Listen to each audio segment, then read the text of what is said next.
महाराष्ट्राच्या आगामी जडणघडणीसाठी जी मुलाखत अत्यंत आगळीवेगळी ठरणार आहे, कदाचित भविष्यातल्या अनेक गोष्टींची जी नांदी ठरणार आहे, अशा एका क्षणाचे साक्षीदार होण्यासाठी आपण आता तयार आहोत.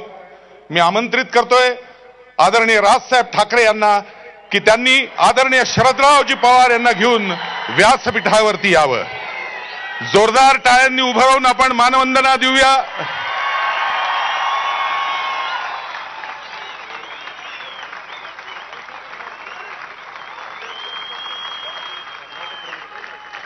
मी जागतिक मराठी अकादमीच्या वतीनं रामदासजी फुटाणे यांना विनंती करतो की त्यांनी आदरणीय राजसाहेब ठाकरे यांचा सन्मान करावा.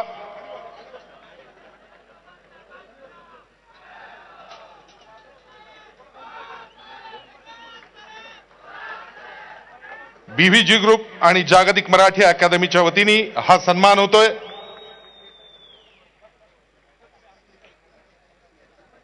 आपण दोन ध्वनिचित्रफिती मगाशी बघितल्यात. मुलाखतीला सुरुवात करण्यापूर्वी दोन अजून महत्वाचे सत्कार, त्याविषयी रामदासजी फक्त आपल्याशी बोलतायत. मित्रांनो, संपूर्ण देशात आता आधार कार्ड काढण्याची एक मोहीम जोरात चालू होती आहे. परंतु पवार साहेबांनी 50 वर्षापूर्वीच जे आधार कार्ड काढलं, तो त्यांचा आधार आदरणीय प्रतिभाताईंचा सत्कार या ठिकाणी वैशाली गायकवाड आणि सुनील महाजन यांनी करावा असं विनंती. दुसरे आमचे मित्र राजसाहेब ठाकरे यांनी फार पूर्वी काढलेलं जे बोलायचं साहेबांचा माईक दे असं करतोय ते बघितलं. अरे बापरे.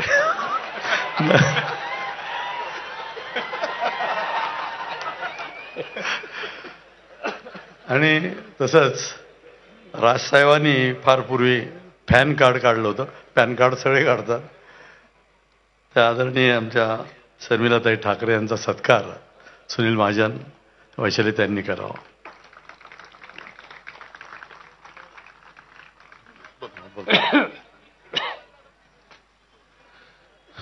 दोन ध्वनिचित्रफिती आपण बघितल्यात. आज जे मुलाखत घेणार आहेत आदरणीय राजसाहेब ठाकरे, त्यांच्या बाबतीत असं म्हणायला पाहिजे की मळलेल्या पाऊलवाटेवरून जातानाही स्वतःची स्वस्तिपद्म रेखणारं हे वेगळं व्यक्तिमत्व, आणि ते ज्यांनी आपली पदचिन्ह आधीच घट्ट केलेली आहेत अशा एका व्यक्तिमत्वाशी आज संवाद साधतंय. कदाचित ही एक वेगळी नांदी आहे. त्याचं कारण अनेक चांगल्या गोष्टींची सुरुवात ज्या पुण्यामधनं झाली, त्या पुण्यात आपल्या स्वतःच्या विचारधारा बाजूला ठेवून दोन पक्षांचे अध्यक्ष एकत्र येतात आणि दोन पिढ्यांचा संवाद साधला जातो. ही कदाचित पहिल्यांदा घडणारी गोष्ट असेल आणि पुढच्या काळात ती अनेकांसाठी एक उत्तम पर्वणी ठरेल असं म्हणावंसं वाटतं. आपण नेहमी असं म्हणतो की चांगलं व्यक्तिमत्व म्हणजे राजबिंड व्यक्तिमत्व. चांगला पोशाख तो राजशाही असतो. राजवरखी सौंदर्य असतं. अनेक प्राप्तींसाठी जो यज्ञ केला जातो तो राजसूय असतो. आणि संपन्नता जिथे येते तिथे राजवर्धित होतो असं म्हणतात. त्या न्यायाने आजची साहेबांची मुलाखत ही राज मुलाखत आहे असं म्हणलं तर वावगं ठरणार नाही. हा राजसंवाद त्यांच्यासाठी होणार आहे. आपल्या सगळ्यांच्या वतीने मी विनंती करतोय राजसाहेबांना, एवढंच म्हणावं असं वाटतं की मनसे होणारा हा संवाद आम्हा सगळ्यांसाठी दिलसे असेल. आदरणीय राजसाहेब ठाकरे.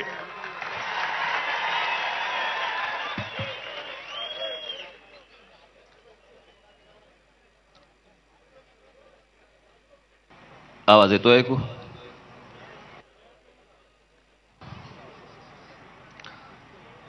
आदरणीय शरद पवार साहेब आणि इथे जमलेल्या माझ्या सर्व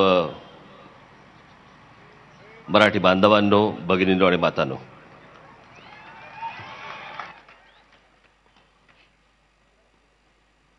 मला सभेच्या वेळेला, भाषणाच्या वेळेलाही कधी असं प्रेशर नाही आलं इतकं आज प्रेशर आहे. कारण हा उद्योग ह्याच्या आधी मी एकदाच केला होता. 2004-2003च्या सुमारास मी शिवशाहीर बाबासाहेब पुरंदरे यांची मी रायगडावरती एक मुलाखत घेतली होती. पण ती मुलाखत म्हणजे ते आणि मी असेच आम्ही दोघे रायगडावरती होतो. मला वाटत नाही महाराष्ट्राच्या इतिहासामध्ये अशा प्रकारची इतक्या लोकांसमोर कधी कुठची मुलाखत झाली असेल.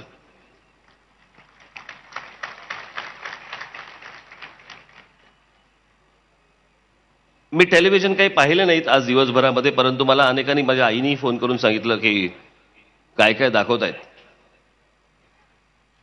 अनेक लोक आपापल्या मनातले प्रश्न सांगत होते की राज ठाकरेंनी हा प्रश्न विचारला पाहिजे, हा प्रश्न विचारला पाहिजे, हा प्रश्न विचारला पाहिजे. म्हणून मी आले मी पहिल्यांदा पवार साहेबांना म्हटलं, मला जरा 1-2 मिनिटं बोलू द्यात.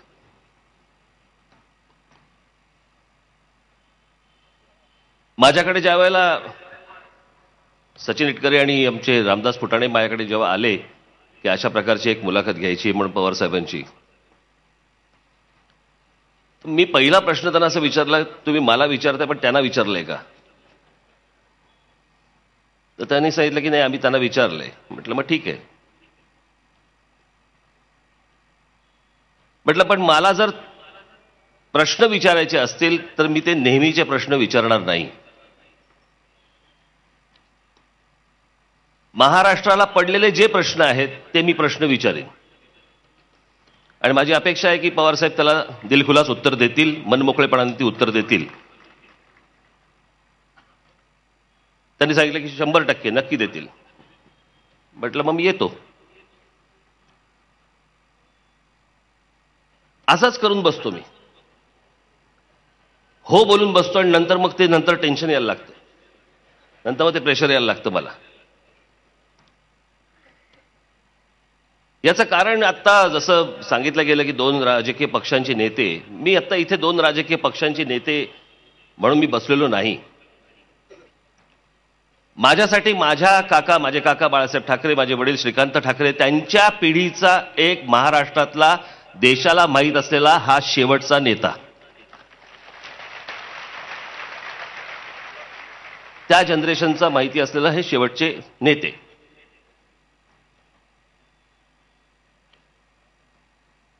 लोक आबरू काढतात. मगाशी माझं वय पण काढलं.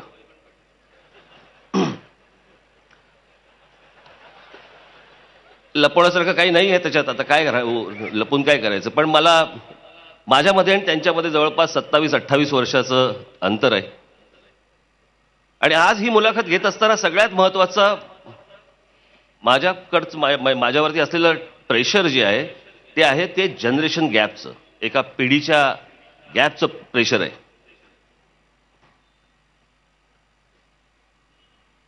मी काल संध्याकाळी पवार साहेबांना भेटलो. कालच ते पुण्यामध्ये आले. मी 2 दिवस पुण्यामध्ये होतो. मला माहीत नव्हतं पवारसाहेब कुठे राहतात, पण मी विचारपूस केली तर नंतर कळलं ते मोदी बाग नावाच्या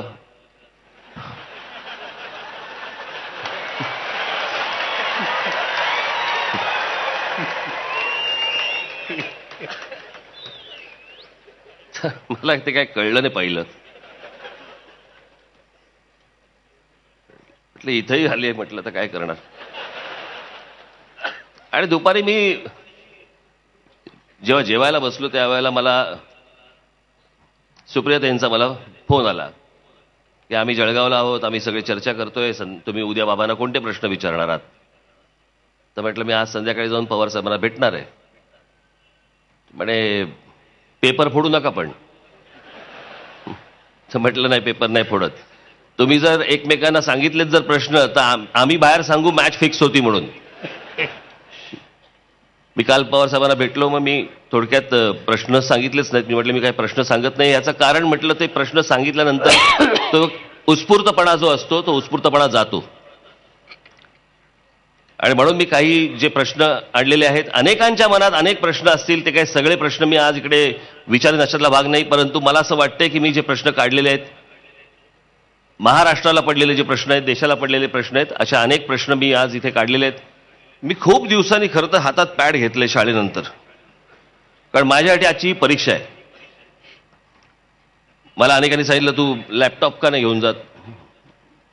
म्हटलं ते मला ते काही करता येत नाही, तसं ते बघता येत नाही, घरी ठीक असतं. आणि म्हणून मी आज या आपल्या सर्वांच्या साक्षीने मी पवार साहेबांना माझ्या मनातले आपल्या मनातले असे काही प्रश्न विचारणार आहे. काही प्रश्न अतिशय गंभीर आहेत,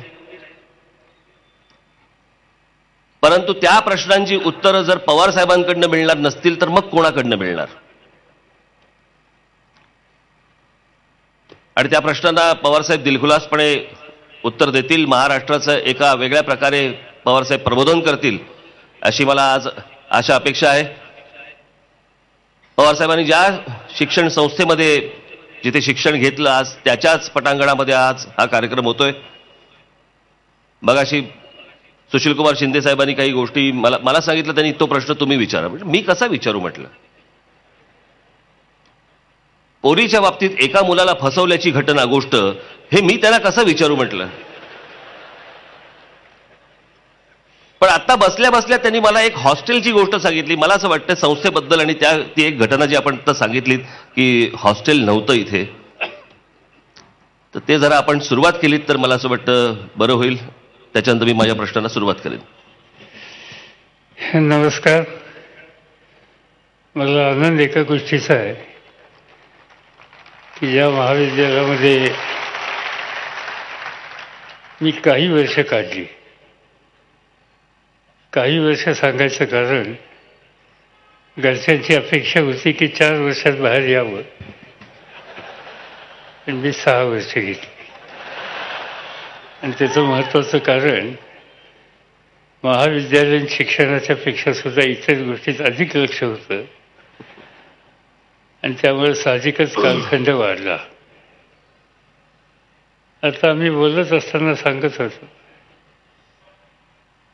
1958 साली मी या ठिकाणी जेव्हा शिकायला पहिल्यांदा आलो, बारामतीवरनं शर्ट पायजमा घातलेला विद्यार्थी पुणेकरांनी विशेषतः कॅम्पातल्या विद्यार्थ्यांनी हा गाववाला दिसतोय म्हणून रिवार्ड केले. पण हळूहळू या महाविद्यालयाचा ताबा घेण्याच्या संबंधीचं काम मी सवयीप्रमाणे केलं. पहिल्याच वर्षी निवडून आलो, शेवटच्या वर्षापर्यंत GS होतं. पण या कॉलेजचं वैशिष्ट्य असं होतं की ही डेक्कन एज्युकेशन सोसायटी, पलीकडे फर्ग्युसन कॉलेज, या टेकडीच्या बाजूला कॉमर्स कॉलेज. हल्ली कॉमर्स कॉलेजचा चेहरा बदलला आहे, मध्यंतरी मी आलो होतो. पण मी ज्या वेळेला होतो त्यावेळेला मुली काही या कॉलेजला असायच्या नाहीत, आणि ज्या असायच्या त्या कॅम्पमधल्या असायच्या, विशेषतः पारशी वगैरे. आणि आम्हाला सगळ्यांना इंग्लिशमध्ये त्यांच्याशी बोलायचं धाडस व्हायचं नाही. त्यामुळे कॉमर्सच्या विद्यार्थ्यांचा ओढा टेकडीच्या पलीकडे असायचा फर्ग्युसनला.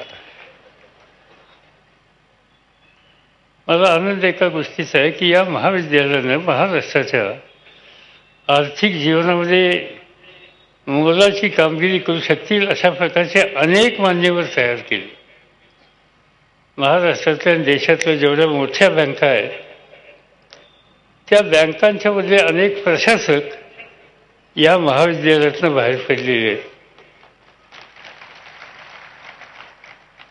अर्थात नीरव मोदीला पैसे देणारा आमच्या कॉलेजचा नव्हता,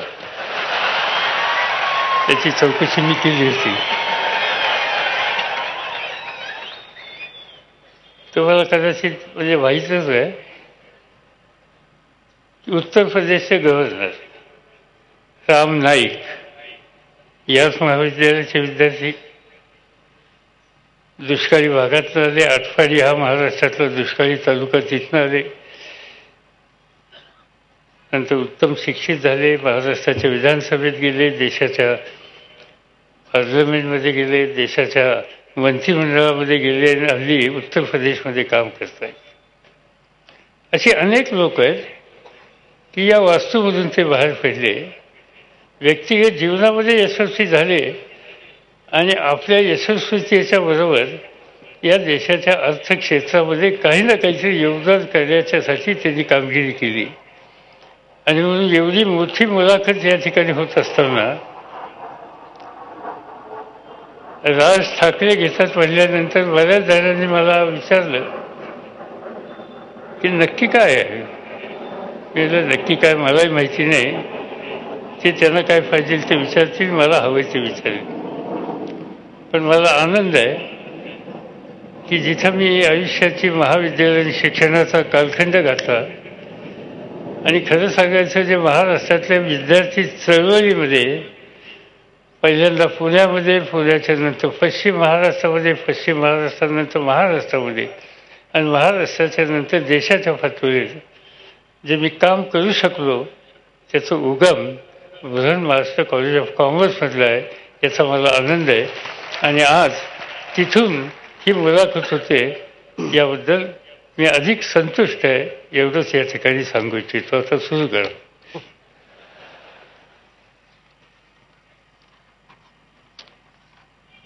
मी थोडं लिहून आणलेत प्रश्न, विसरायला नको म्हणून. माझा पहिला प्रश्न पवारसाहेब आपल्याला आहे, खरं बोलण्याचा कधी त्रास झालाय का? आहे की राजकारणामध्ये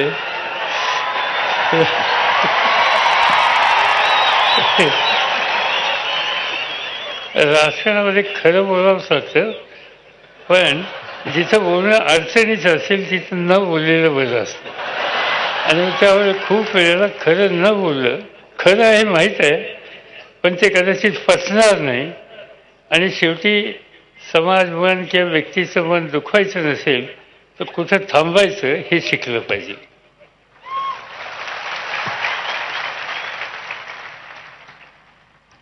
मगाशी पवारसाहेबांच्या राजकीय आयुष्याचा आलेख किंवा उल्लेख हा गेली 50 वर्षाचा असा होतोय. पवारसाहेब मगाशी आम्ही बसलो असताना त्यांनी मला सांगितलं, मी पहिल्यांदा जेव्हा निवडणूक लढवली त्याला आज 52 वर्ष होत आहेत आणि मी राजकारणात आलो म्हणजे साधारणपणे आज 50 म्हणजे साधारणपणे ते 60 वर्ष आज ते राजकीय क्षेत्रामध्ये काम करतायत. मी माझं भाग्य समजतो की मला पवारसाहेबांची मुलाखत घेण्याचं मला भाग्य आज इथे मिळालं. मी पहिल्यांदाच आभार मानून टाकतो आपले, तिथे बसलेत त्यांचे. यशवंतराव चव्हाणांच्या पिढीचं एक मूल्याधिष्ठित राजकारण होतं. मगाशी मी माझ्या भाषणामध्ये मी असं म्हटलं होतं की जे मी पन्हाळगडावरती मी जे पाहिलं की बाळासाहेब जरा रागवले होते, एस एम जोशी तिथे होते, आपण होतात आणि मग एस एम जोशी सर आणि बाळासाहेब यांच्यामध्ये एक समझोता घडवला. आज त्या प्रकारचं राजकारण आज राजकीय पक्षांमध्ये तसं दिसत नाही. दोन गोष्टी आहेत. म्हणजे एक गोष्ट खरी आहे, जवाहरलाल नेहरूंना मी फार लांबून पाहिलं, फार थोड्या काळात पाहिलं, पण लाल बहादूर शास्त्रींना पाहिलं त्या काळामध्ये मी त्या पक्षात होतो. आणि त्याचबरोबर यशवंतराव चव्हाण त्या काळामध्ये देशाचे संरक्षण मंत्री होते आणि महाराष्ट्रातल्या आम्हा तरुण पिढीचं एक ते आदर्श अशा प्रकारचं व्यक्तिमत्व म्हणून आम्ही त्यांच्याकडे बघत असे.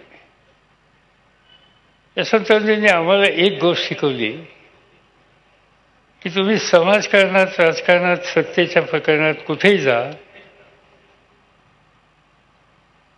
पण ज्यांनी योगदान दिलंय त्यांच्या संबंधीची विनम्रता कधी सोडू नका. आणि त्याचं एक उदाहरण मला आठवतंय की महाराष्ट्राच्या विधानसभेमध्ये गॅलरीमध्ये मी जाऊन बसलो होतो. मी काही आमदार नव्हतो, यशवंतराव मुख्यमंत्री होते, एस एम जोशी हे विरोधी पक्ष नेते होते आणि एस एम जोशींनी काहीतरी एक प्रश्न विचारला आणि त्याचं उत्तर एका तरुण काँग्रेसच्या मंत्र्याला देण्याची जबाबदारी होती. मी त्यांचं नाव सांगत नाही, त्यांनी उत्तर उत्तम रीतीने दिलं, पण एस एमला कदाचित ते पटलं नाही. एस एमने पुन्हा प्रश्न विचारला, पुन्हा त्या नव्या तरुण मंत्र्यांनी त्याचं उत्तर दिलं, पुन्हा एस एमने तिसऱ्यांदा प्रश्न विचारला. तर त्यावेळेला त्या तरुण मंत्र्यांनी सांगितलं, तुम्ही उत्तर दोनदा दिलेलं आहे, तुमच्या डोक्यात शिरत नाही, त्याला मी काय करू. फटकन यशवंतराव चव्हाण उभे राहिले सभागृहाची आणि एस एमची त्यांनी माफी मागितली आणि सांगितलं की माझ्या तरुण सहकाऱ्यांनी या पद्धतीचे शब्द वापरायला नको होते. तुम्ही लोकप्रतिनिधी आहात, लोकप्रतिनिधीचा सन्मान ही आम्हा लोकांची जबाबदारी आहे. हे सूत्र यशवंतरावांनी आम्हा लोकांना शिकवलं. मी ते गॅलरीत जाऊन बघितलेलं आहे.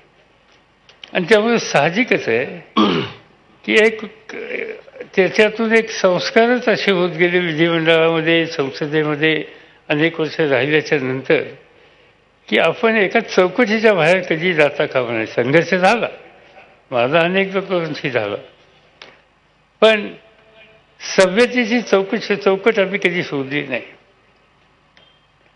अलीकडं व्यक्तिगत हल्ल्याच्या संबंधीची आस्था लोकांना वाटायला लागलेली आहे. आणि ते हल्ले करत असताना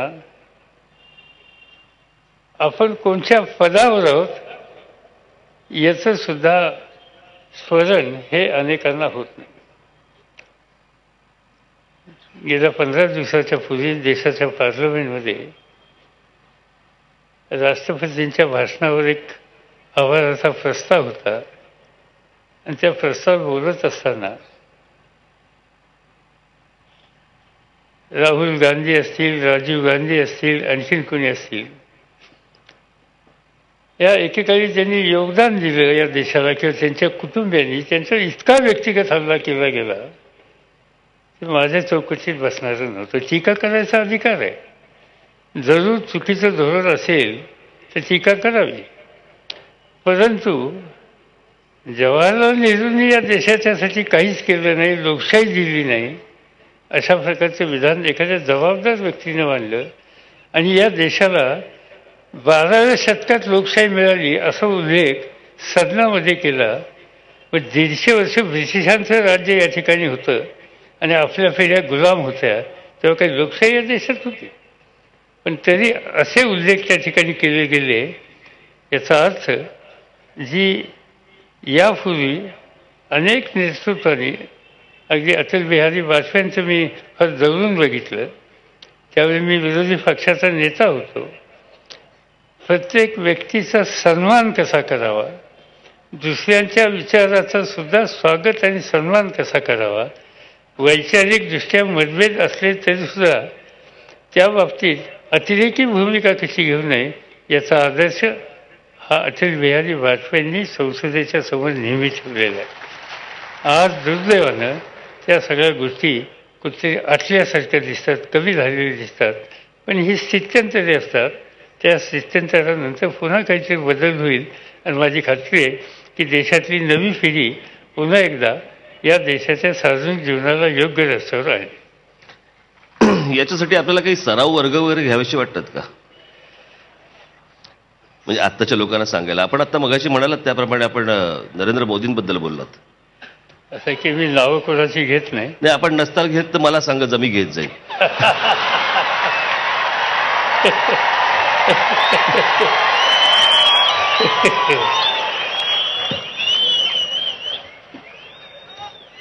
यशवंतराव चव्हाणांनी आपल्याला काय म्हणूया आपण त्याला, त्यांचा वारस आणि त्यांचं सगळंच आपल्याला मानलं. त्यावेळेला यशवंतरावांनी असं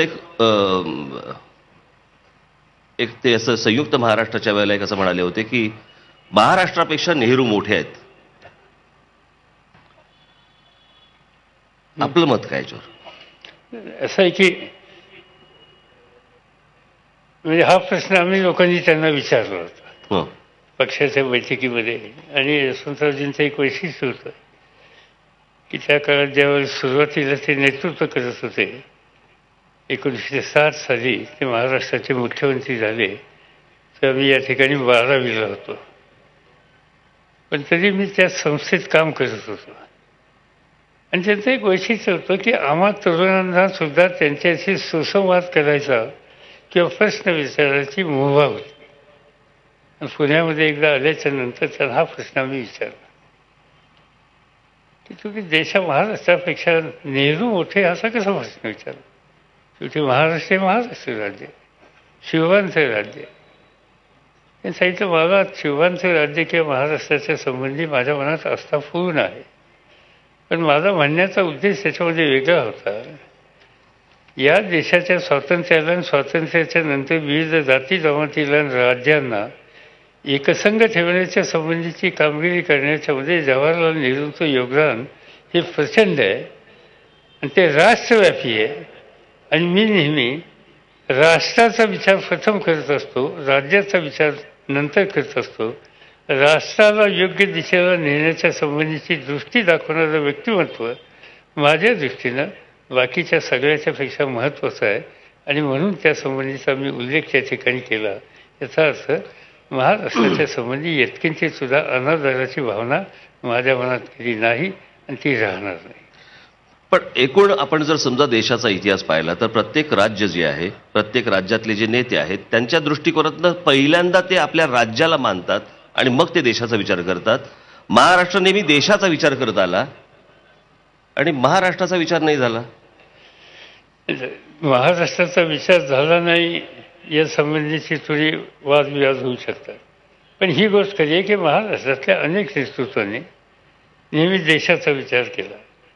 आज सकाळीच या भिंतीच्या पलीकडं एक जी संस्था आहे गोखले इन्स्टिट्यूट सर्वन्स ऑफ इंडिया, त्या ठिकाणी एका वास्तूच्या उद्घाटनासाठी मी गेलेलो होतो आणि तिथं मी बोलत असताना गोखल्यांच्या संबंधी एक गोष्ट सांगितली.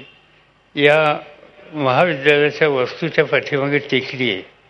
त्या टेकडीवर एक असं स्मारकासारखा दगड आहे आणि त्या दगडाचं वैशिष्ट्य असं आहे की 1905 साली नामदार गोखले आणि त्यांचे 3 सहकारी त्या ठिकाणी गेले आणि त्यांनी शपथ त्या ठिकाणी घेतली की आपण देशाचा नेहमी विचार करायचा.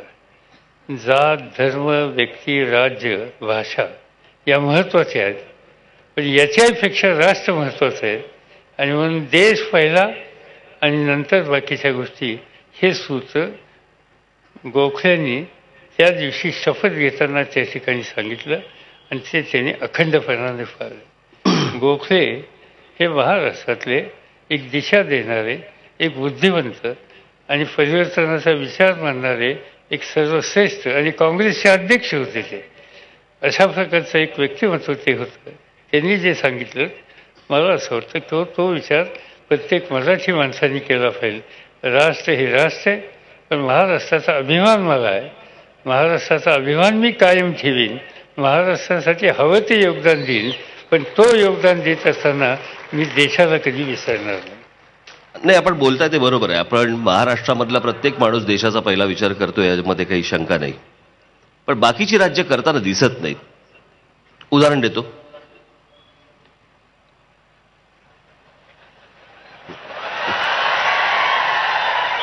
उदाहरण म्हणजे असं, थोडंसं सविस्तर देतो.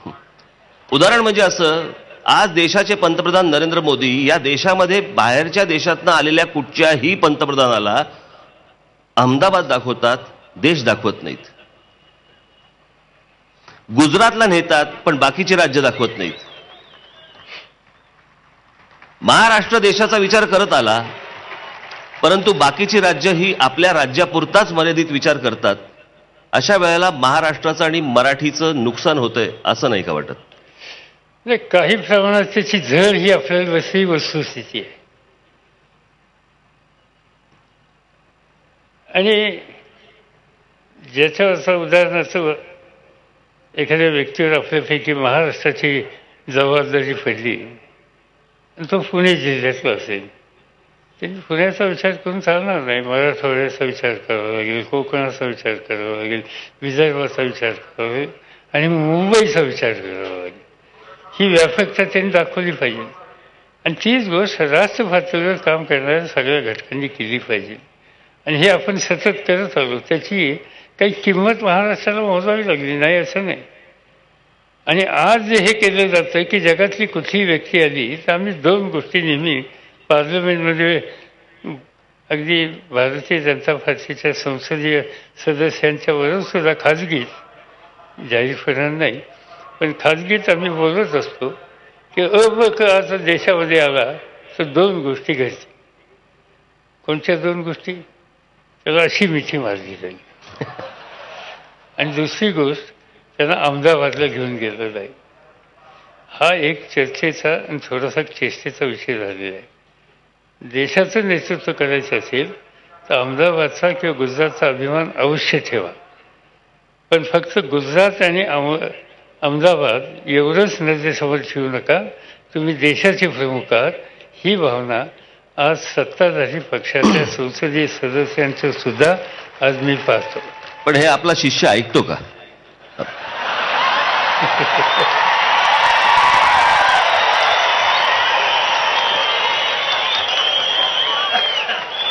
असं मी आता एकदा त्याच्याबद्दल काही गोष्टी स्पष्ट सांगतो तुम्हाला. मी 10 वर्ष देशाच्या शेती खात्याचा मंत्री होतो आणि त्या काळामध्ये विशेषतः सुरुवातीच्या काळामध्ये नरेंद्र मोदी हे गुजरातचे मुख्यमंत्री होते आणि गुजरात राज्यामध्ये विकासाच्या संदर्भात अधिक लक्ष घालणारे अशा प्रकारचे ते ग्रस्त होते. पण त्याची एक गोष्ट आम्हा सगळ्यांना खटकायची की मुख्यमंत्र्यांची परिषद ज्यावेळी देशाची दिल्लीला असायची त्यावेळेला त्यांचा अत्यंत आक्रमकपणानं डॉक्टर मनमोहन सिंगांच्यावर व्यक्तिगत ते हल्ला करायचे. मनमोहन सिंग हा सभ्य आणि सुसंस्कृत ग्रस्त होते, त्यामुळे त्याची उत्तरं कधी ते द्यायचे नाहीत. पण हे सतत मोदी साहेबांच्याकडून व्हायचं. त्याचा परिणाम असा झाला, ज्या मंत्रिमंडळात मी बसत होतो त्यातले एक प्रतिनिधी समोर आहेत सुशीलकुमार शिंदे, आणि ते काँग्रेसचे होते, मी राष्ट्रवादीचा. आणि विशेषतः काँग्रेसच्या सगळ्या मंत्र्यांना त्याचा संताप होता किंवा या पद्धतीने प्रधानमंत्र्यांच्या व्यक्तिगत हल्ला करणं योग्य नाही, सर्वमान्य अशी गोष्ट पक्षामध्ये होती. आणि त्यामुळे साहजिकच मोदींच्याकडे बघण्याचा काँग्रेसच्या मंत्र्यांचा दृष्टिकोन हा अनुकूल नसायचा. तो इतका अनुकूल नसायचा की उद्या गुजरातचा काही प्रश्न आला तर त्यांना कुणाकडे जावं हा प्रश्न असायचा. आणि माझी भूमिका त्याच्यात असायची, गुजरात हा भारताचा एक भाग आहे. मोदींची भूमिका प्रधानमंत्र्यांच्याबद्दल अयोग्य असेल याचा अर्थ गुजरातच्या जनतेची चूक नाही, आपण राष्ट्राची जबाबदारी घेतलेली आहे आणि राष्ट्राची जबाबदारी आपण घेतली आहे त्यावेळी गुजरातच्या जनतेची सुद्धा जबाबदारी आपल्याला टाळता येणार नाही. आणि म्हणून प्रत्येक गुजरातच्या प्रश्नात मी लक्ष घातलं. आणि त्यामुळं मोदी हे दिल्लीमध्ये आल्याच्या नंतर माझ्या घरी यायचे, काही प्रश्न असले तर मला सांगायचे आणि मी अन्य माझ्या सहकाऱ्यांच्याकडे बोलून हा त्याचा मार्ग काढण्याच्या संबंधीचा प्रयत्न करायचो. आणि त्यामुळे नंतर ते प्रधानमंत्री झाल्याच्या नंतर त्यांनी एक स्टेटमेंट केलं, त्याला काही अर्थ नव्हता, पण त्यांनी स्टेटमेंट केलं की यांच्या करंगलीला धरून मी राजकारणात आलो. माझ्याबरोबर नाही, ते आधीच राजकारणात आले होते, ते RSSमध्ये काम करत होते, पक्षाचं काम करत होते, पक्षाच्या संघटनेचं काम त्यांनी अनेक वर्ष केलं आणि ते अनेकांच्याबरोबर त्यांनी त्यांच्या विचाराच्या लोकांच्याबरोबर केलं. सुदैवानं माझी करंगली कधी त्यांच्या हातात सापडली नाही. आणि त्यामुळं ते काही म्हणले म्हणजे व्यक्तिगत सर्व काय म्हणजे याच्यात तुम्ही पाहिलेले लहानपणी तुमच्या काकांचे माझे संबंध अत्यंत ओलाव्याचे होते, पण बाळासाहेब व्यासपीठावर उभं राहिल्याच्या नंतर माझ्याबद्दल काय बोलायचे मी बाळासाहेबांच्याबद्दल काय बोलायचो याची चर्चा न केलेली होती. पण ते कधी मला मामल्या म्हणायचे किंवा आणखीन कशाने भरलेलं पोतं म्हणायचे, पण त्यांच्या मनात पाप कधी असायचं नाही. त्यांनी व्यक्तिगत सलोखा कधी सोडला नाही. म्हणजे त्यांचं एकच उदाहरण मी सांगतो आणि हे सांगायचं कारण की माझी मुलगी राज्यसभेला उभं राहण्याच्या संबंधीचा विचार आमच्या पक्षातल्या सहकार्याने केली आणि तिचा फॉर्म भरायचा होता. ते बाय इलेक्शन होतं. कोणीतरी मला सांगितलं की बाळासाहेबांना तुम्ही सांगा की ती फॉर्म भरते. तिचं म्हणजे बाळासाहेबांचं वैशिष्ट्य असं की त्यावेळी ती जेव्हा 2 वर्षाची होती तेव्हा बाळासाहेबांच्या किंवा मीनाताईंच्या खांद्यावर घेऊन तुमच्या घरी ती खेळलेली आहे. आणि मी बाळासाहेबांना फोन केला. बाळासाहेबांनी मला प्रश्न विचारला. माझ्या कानावर आलं, सुप्रिया राज्यसभेला उभी राहते. हो म्हणजे मी असं पक्षातले लोक म्हणतात तिने उभं राहावं, तुमची काय भूमिका हे जाणून घेण्यासाठी मी फोन केला. काय बोलतोय म्हणजे आपली मुलगी पहिल्यांदा निवडणुकीला उभी राहायची, माझी काही वेगळी भूमिका असेल? ती बिनविरोधी येईल, तिला कुणी विरोध करणार नाही. मी म्हटलं तुमचे मित्र पक्ष, तुम्ही कमळीची काळजी करू नका. तुम्ही अजिबात त्याची काळजी करू नका. कमळीची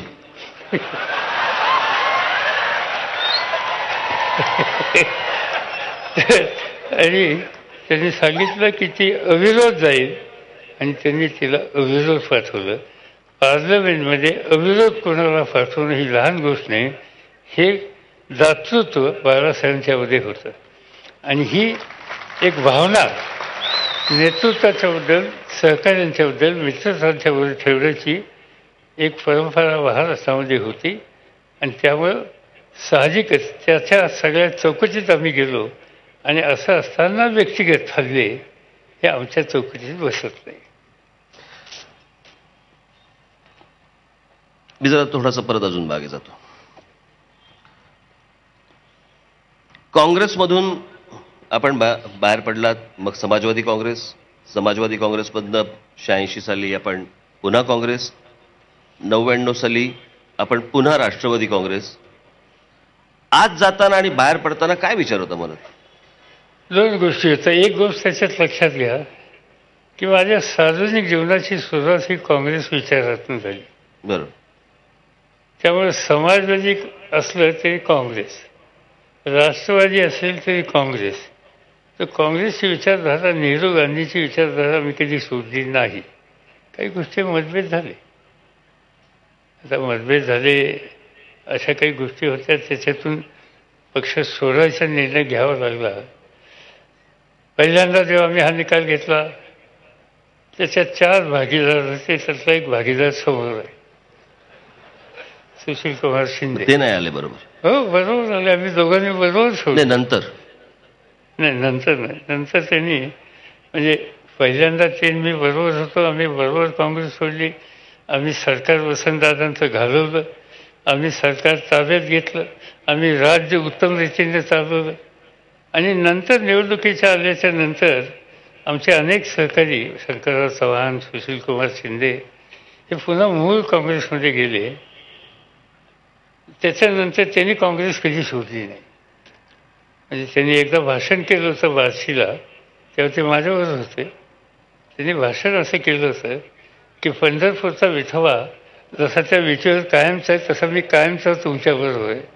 आणि आज दुसऱ्या आम्ही बघितलं की ती वीज सरकली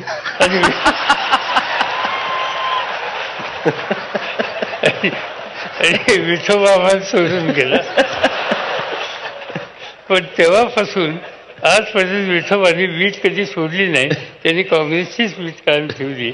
ही गोष्ट जमेची आहे आणि ही सांगायचा मला आनंद आहे. पण त्यातला हा भाग आहे की पक्ष सोडला म्हणजे काहीतरी कारणं घडली. नंतर ज्या वेळेला आम्ही हा राष्ट्रवादी काँग्रेस पक्ष काढला त्याला थोडंसं कारण आहे. वाजपेयी त्यावेळेस प्राईम मिनिस्टर होते. मी काँग्रेस पक्षाचा लोकसभेतला नेता होतो. राज्यसभेमध्ये काँग्रेस पक्षाचं नेतृत्व मनमोहन सिंगांच्याकडे होतं.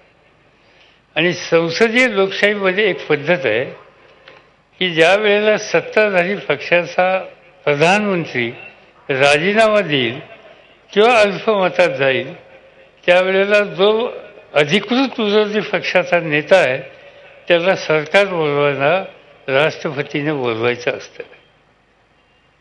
ज्या वेळेला वाजपेयींचं सरकार गेलं त्यावेळेला मी किंवा मनमोहन सिंग यांच्यापैकी कोणाला तरी बोलवतील अशी अपेक्षा होती.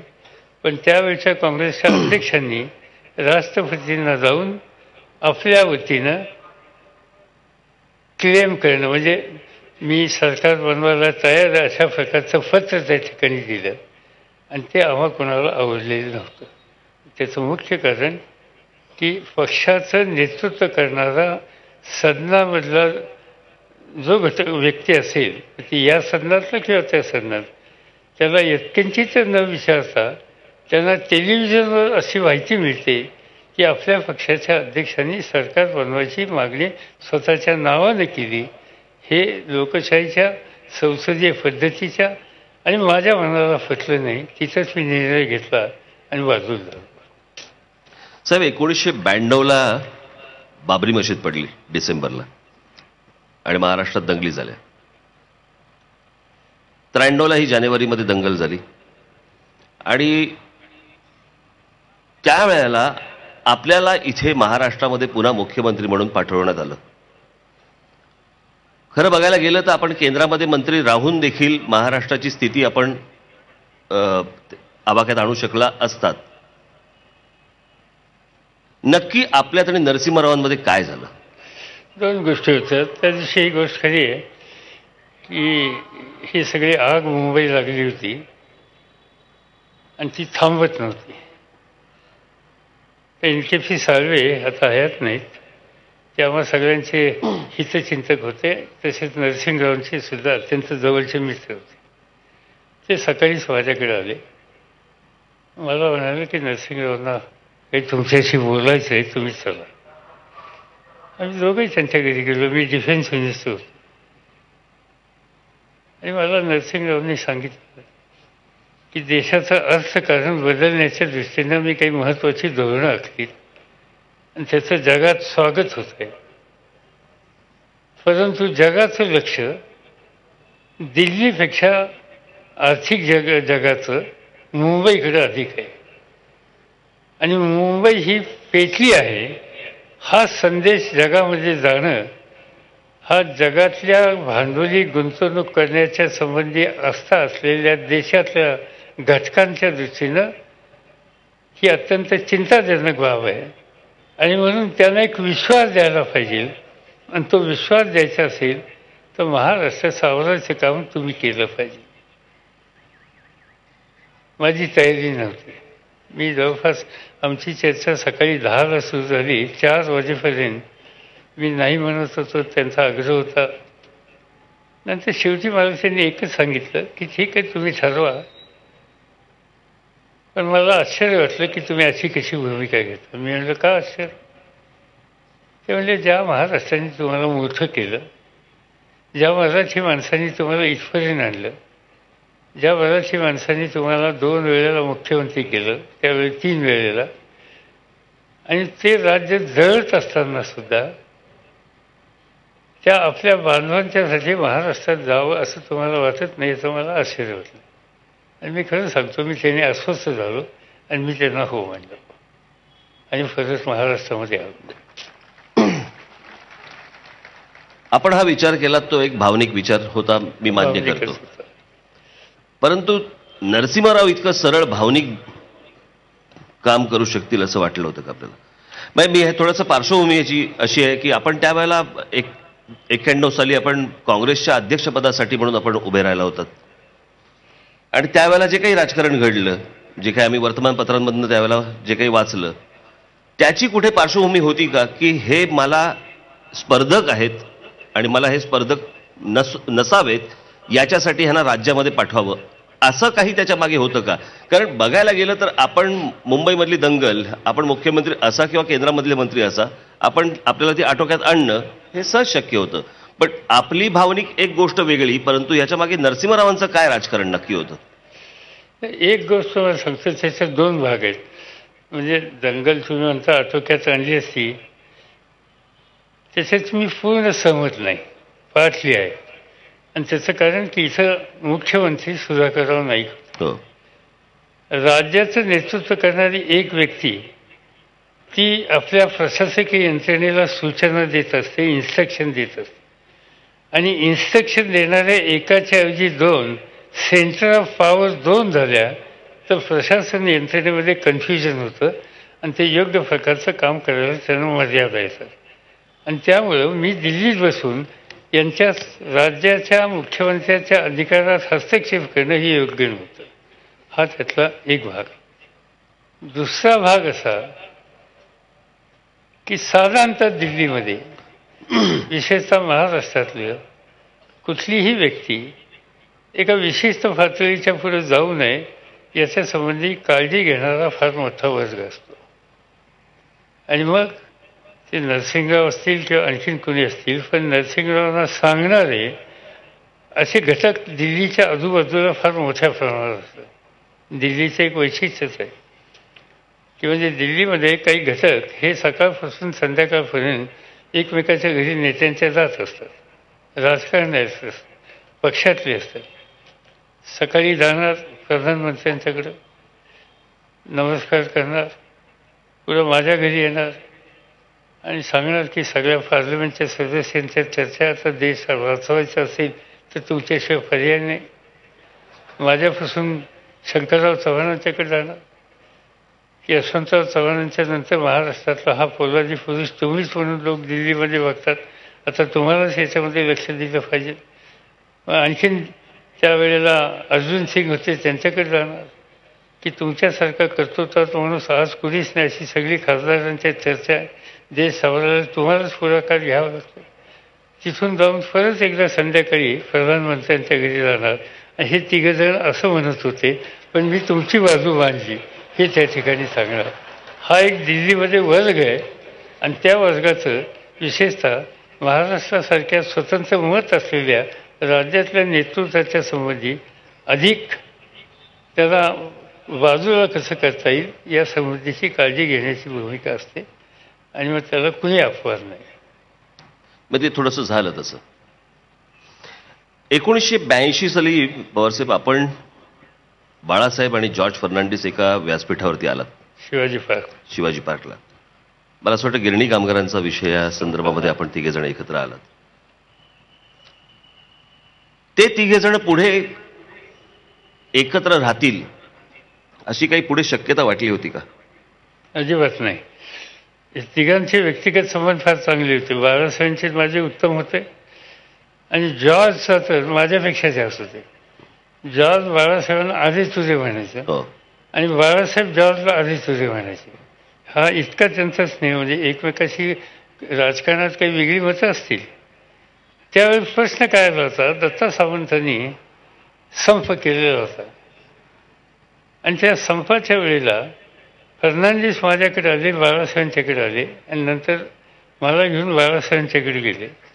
तिथं आमची चर्चा झाली की मुंबईचं गिरणगाव बंद पडलं तर कष्ट कधी मराठी माणूस उद्ध्वस्त होईल आणि मुंबईच्या गिरण्या बंद पडल्या तर गिरण्याचे मालक त्या ठिकाणी गिरण्या बंद करून 25-25 मजले इमारती बांधतील आणि एक वेगळं चित्र त्या ठिकाणी दिसेल. मुंबईचं एक जे आजचं एकंदर लोकसंख्येचं जे स्थिती आहे ती स्थिती कदाचित उद्ध्वस्त होईल आणि म्हणून या गिरण्या चालल्या पाहिजेत, गिरणगाव सुरू झालं पाहिजे. याच्यासाठी आपल्यातले मतभेद सोडून आपण एकत्र यावं ही भूमिका बाळासाहेबांनी मांडली आणि मग त्याच्यासाठी शिवाजी पार्कला जाहीर सभा घेतली आणि तिथं आम्ही ही भूमिका तिघांनी मांडली आणि नंतर दत्ता सावंतांना आम्ही विरोध केला आणि त्या गिरण्या सुरू होतील हे केलं. पण इतक्या दिवसाच्या संपामुळं त्या गिरण्याचा आर्थिक कणा हा मोडला गेला, उद्ध्वस्त गेला आणि त्याचा परिणाम माझ्यापेक्षा तुम्ही अधिक पाहताय. आज गिरणगावामध्ये गिरणी दिसत नाही, मराठी कामगार दिसत नाही. आज तिथे इमलेच्या इमले उभे राहिलेत. मराठी भाषा बोलणारे लोकसुद्धा आजूबाजूला बघायला मिळत नाहीत. त्यावेळेला बाळासाहेबांना जी चिंता होती ती आज आम्हाला बघायला मिळते. साहेब, आत्ताच्या एकूण महाराष्ट्राच्या आत्ताच्या स्थितीकडे मी जरा थोडासा वळतो. पुढे वेगवेगळे प्रश्न येतीलच, परंतु महाराष्ट्राकडे पाहताना सर्वसाधारणपणे इतर जेव्हा आपण राज्यांमध्ये बघतो त्यावेळेला बंगाली माणूस एक रवींद्रनाथ टागोर म्हटला की एकत्र होतो, पंजाबमधला एक माणूस गुरुनानक म्हटल्यानंतर एकत्र होतो. वेगवेगळ्या राज्यांमधले वेगवेगळे असे काही हुक्स आहेत की जिथे ही सर्व माणसं, सर्व समाजातली माणसं एक होतात. असा महाराष्ट्राचा हुक काय वाटतो आपल्याला की ज्याच्यातनं लोक एकत्र येतील? छत्रपती शिवाजी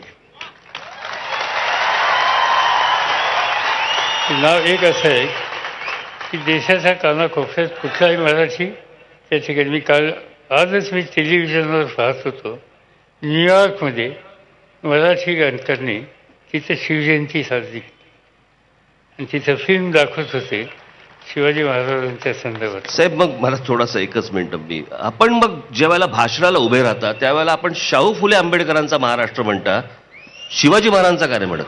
त्याचं कारण आहे असं आहे की शिवाजी महाराजांचा महाराष्ट्र शिवाजी महाराजांचा आहे याच्यातील कोणाच्या मनात शंकाच नाही. ती चिरकाल अशा प्रकारची गोष्ट आहे.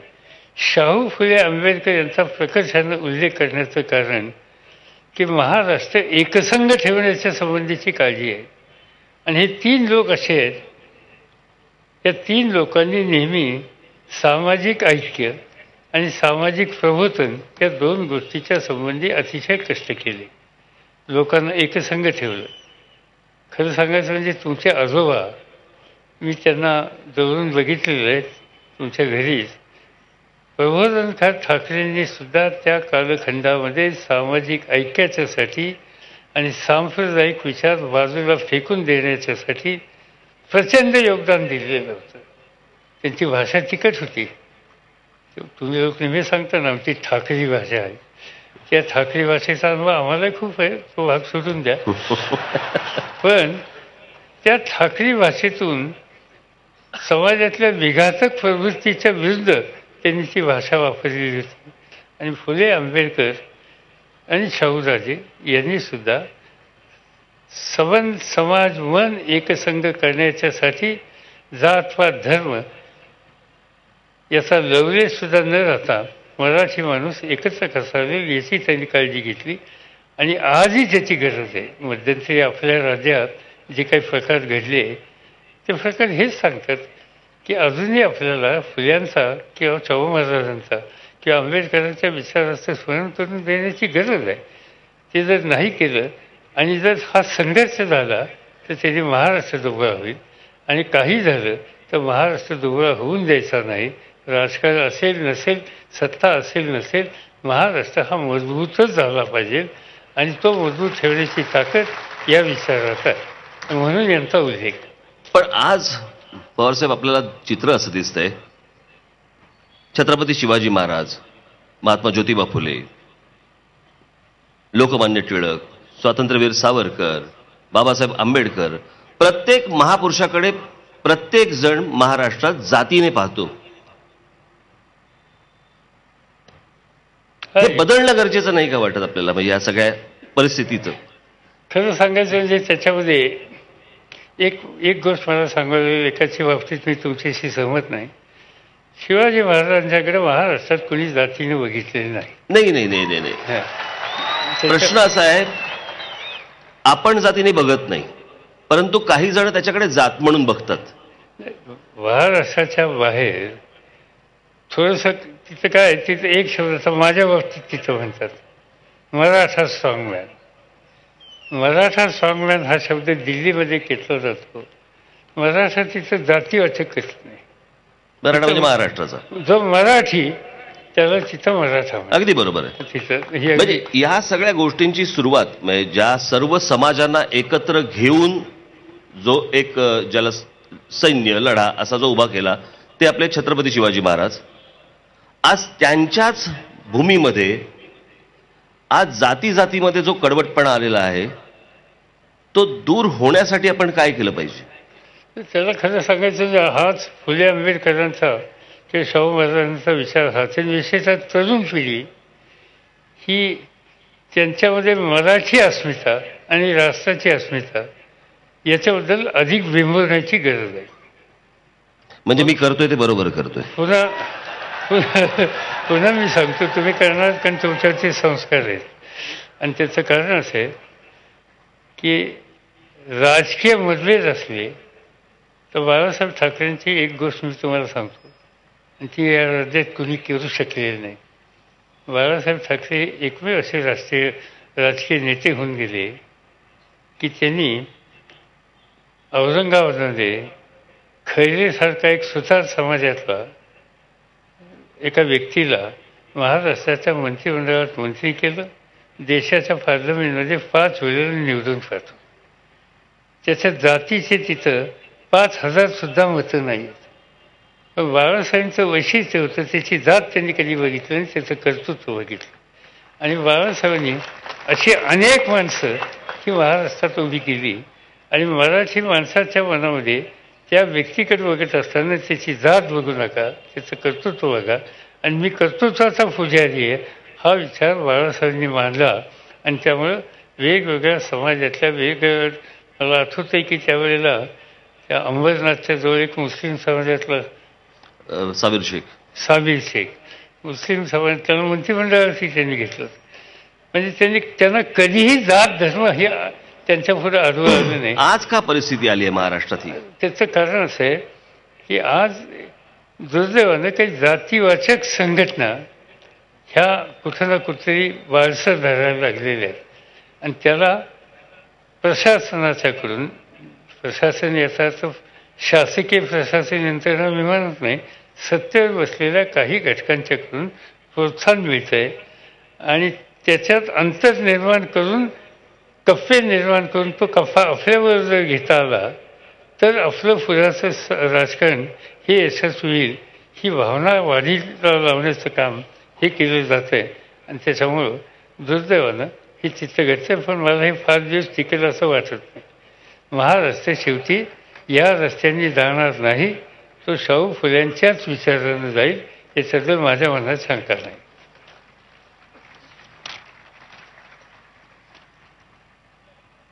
आशा ठेवू, आशा ठेवूया. असं नाही नाही जाईल याचं. पवारसाहेब, खाजगीकरण आज भारतामध्ये देशामध्ये सगळ्याच ठिकाणी मोठ्या प्रमाणावरती होत आहे. आज उद्योगधंद्यांमध्ये जर समजा आपण बघितलं तर प्रत्येक राज्यांमध्ये खास करून महाराष्ट्र राज्यामध्ये उद्योगाचं प्रमाण हे खाजगीकरणाकडे सर्वाधिक आहे सरकारी उद्योगांपेक्षा. शैक्षणिक संस्था पण जर समजा आपण बघितल्या तर त्याही मोठ्या प्रमाणावरती खाजगी शिक्षण संस्थाच मोठ्या उभ्या राहत आहेत. हे आपल्याला विचारण्यामागचं कारण एवढंच, कारण ह्या दोन गोष्टी जर सोडल्या तर मला असं वाटतं कोणत्याच गोष्टीत आरक्षण नाही. मग ज्यांना दिलं गेलंय आरक्षण आणि जिथे मागितलं जातंय आरक्षण, आज जर समजा आपण सरकारी नोकऱ्या जर समजा आपण बघितल्या तर त्या साधारणपणे 5% आणि 60% आल्या. म्हणजे आपण परवाचा आपण राज्य लोकसेवा आयोगाचं जर समजा एक उदाहरण घेतलं की साधारणपणे 59 जागांसाठी 2.25 लाख अर्ज आले. आता अशा परिस्थितीमध्ये जर समजा नोकऱ्याच उपलब्ध नसतील, शिक्षण संस्थांमध्ये जर समजा ऍडमिशनच मिळणार नसतील, तर आपण जी आरक्षण मागतो आहोत किंवा दिली गेलेली आहेत ती खाजगी संस्थांमध्ये तर होणारच नाहीये ती गोष्ट. मग आपण हे सगळे जे काही प्रकार सुरू आहेत हे काय सुरू आहेत, किंवा त्या तरुणाला आपण काही सांगत का नाही आहोत? तुमच्या प्रश्नात 2 भाग आहेत. तुम्ही जो खाजगीकरण हा शब्द सुरुवातीला वापरला, नंतर तुम्ही आरक्षणाकडे वळलेला. देश स्वतंत्र झाला त्यावेळेला या देशाची ताकद नव्हती महत्त्वाचे उपक्रम उभं करण्याच्याबद्दलची. आणि म्हणून त्यावेळेला त्यावेळच्या नेतृत्वानं रशियन पॅटर्न स्वीकारला. रशियन पॅटर्न याचा अर्थ सार्वजनिक हे सगळे उद्योग महत्त्वाचे हे सार्वजनिक, याचा अर्थ सरकारी मालकीचे करावेत. म्हणजे आपल्याकडे पोलाद कारखाने हे सरकारने केले, खताचे कारखाने सरकारने केले, महत्त्वाचे सगळ्या इंडस्ट्रीज या त्यावेळेस सरकारने केल्या. पण रशियासह जगातल्या सगळ्या देशाचा नंतरचा अनुभव हा आहे की ज्या ठिकाणी व्यक्तिगत इंटरेस्ट नाही आणि ज्या ठिकाणी शासकीय नियंत्रण आहे त्याचा दर्जा नंतर घसरत गेला, त्याच्यात नुकसान मिळलं.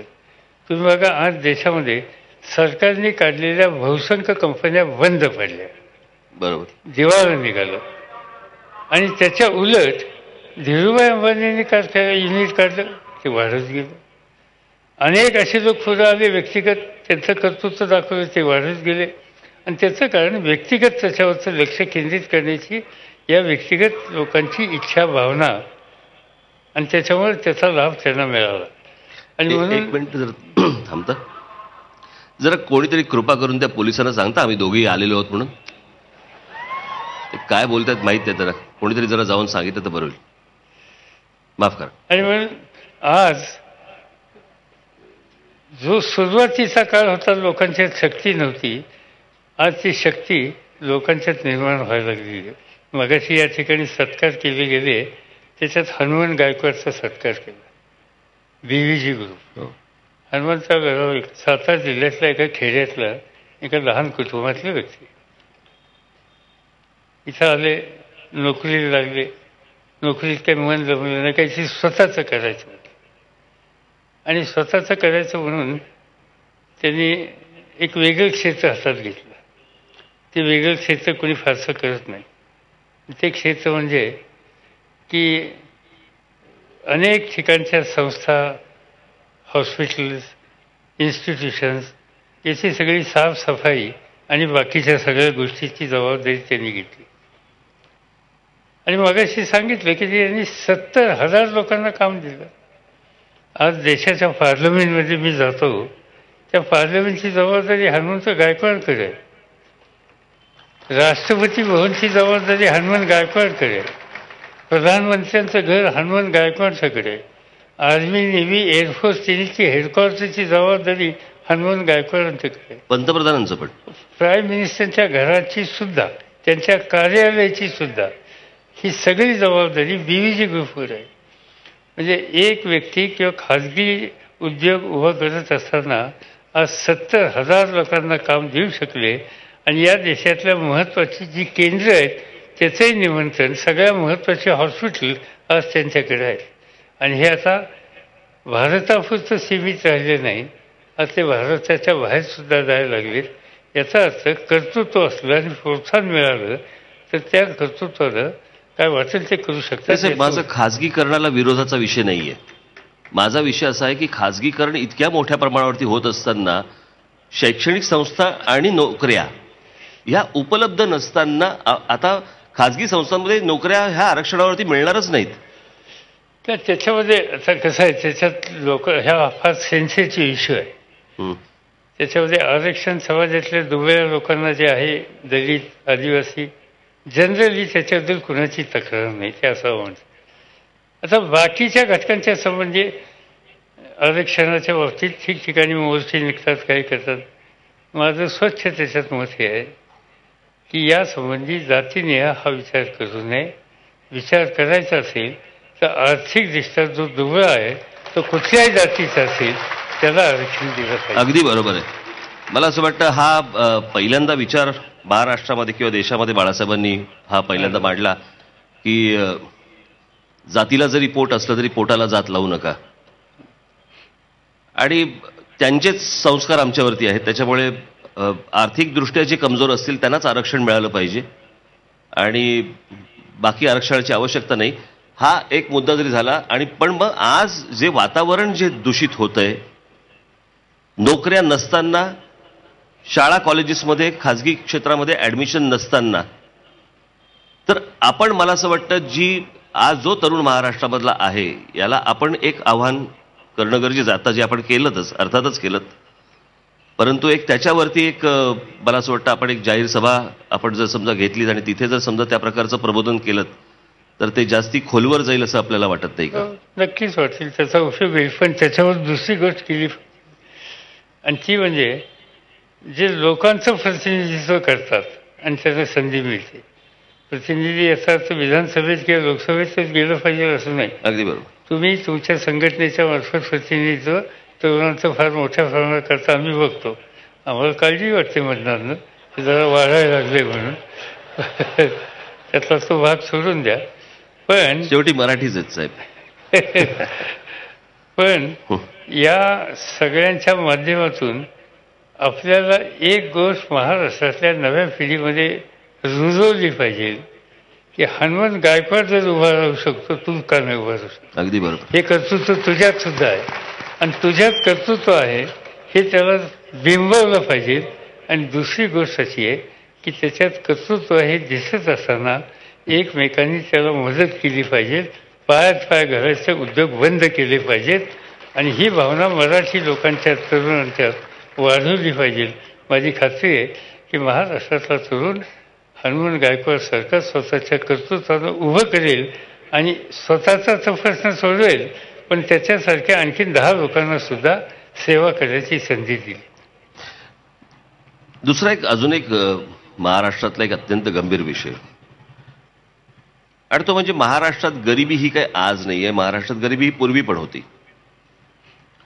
पण आजचा पवारसाहेब शेतकरी आत्महत्या करतो, परंतु पूर्वी गरिबी असताना तेव्हा शेतकरी आत्महत्या करत नव्हते.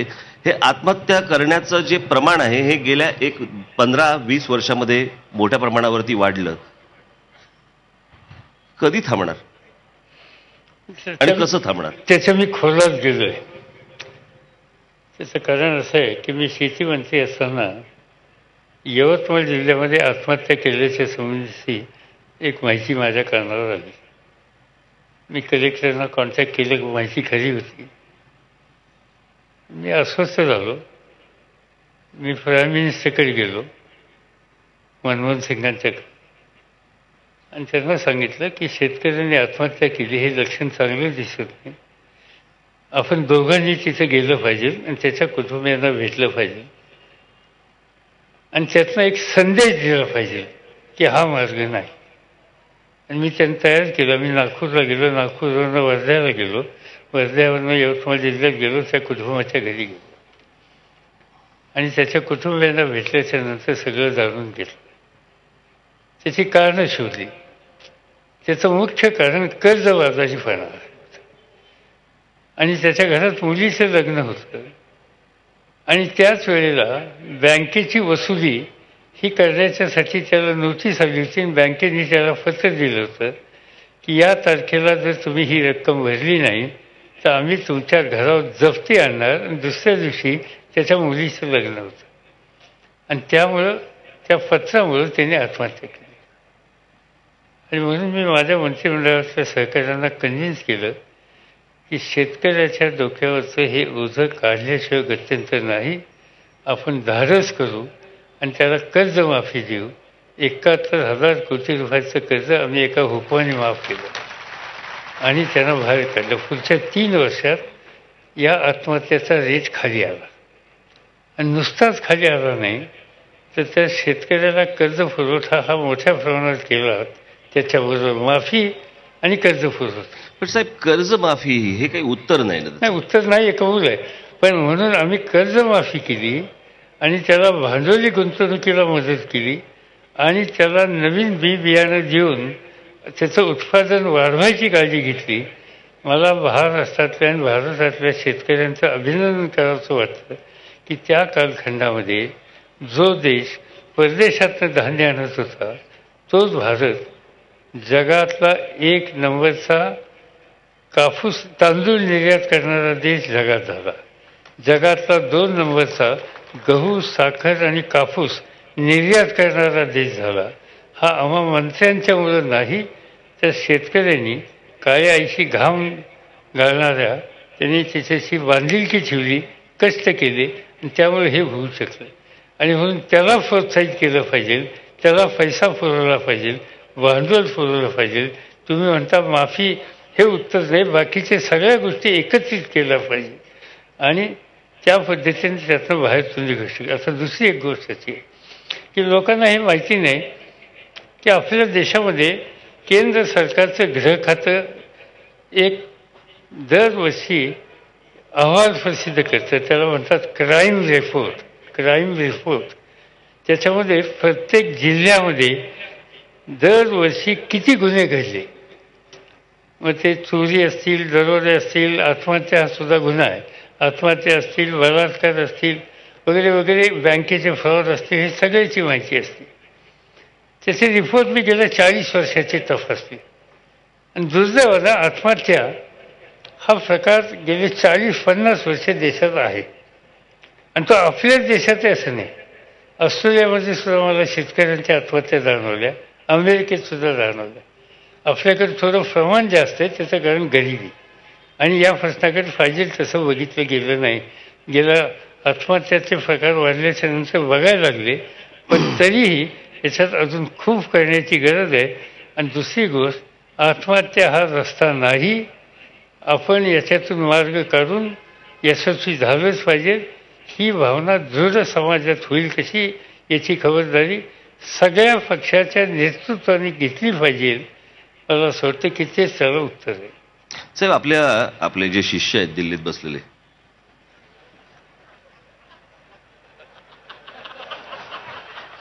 त्यांनी असं निवडणुकीच्या वेळेला सांगितलं होतं, आम्ही शेतकऱ्यांना 1.5 हमीभाव देऊ आणि त्याचं दुप्पट उत्पन्न करू. आणि त्यानंतर देखील आज महाराष्ट्रामध्ये आणि देशामध्ये शेतकऱ्यांच्या आत्महत्या थांबलेल्या नाही आहेत.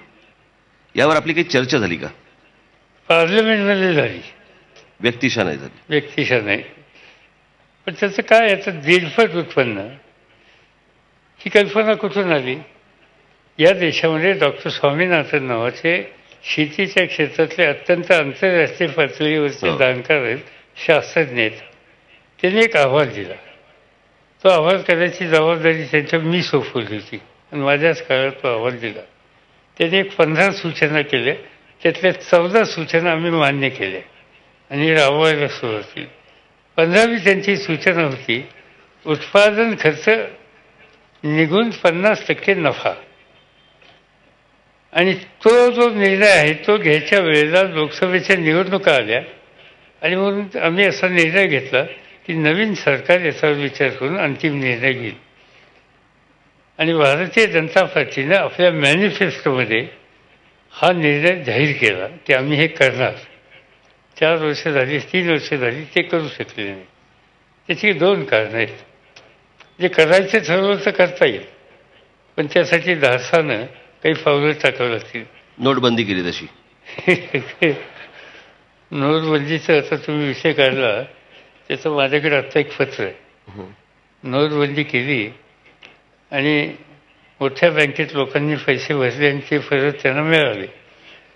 पण महाराष्ट्र, गुजरात, कर्नाटक वगैरे या राज्यामध्ये सहकारी बँका आहेत.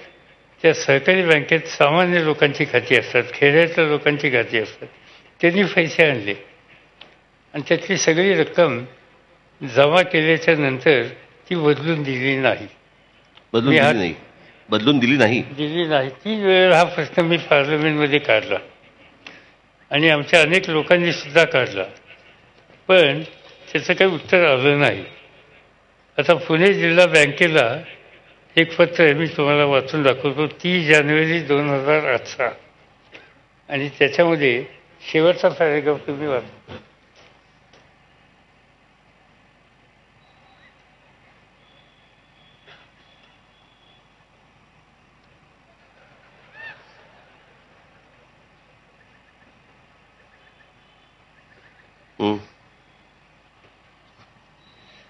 त्या पत्रात त्यांनी असं लिहिलंय, रिझर्व्ह बँकेच्या कडून. नाही, पण म्हणजे त्यांनी लिहिलंय लेखी.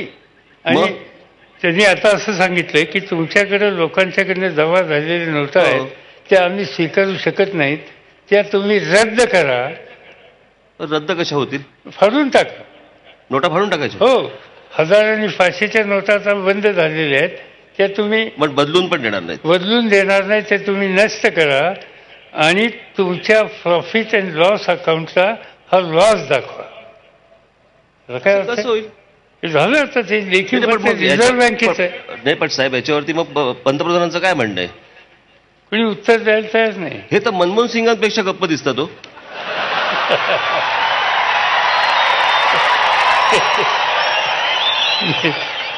मनमोहन सिंग निर्णय घेत होते.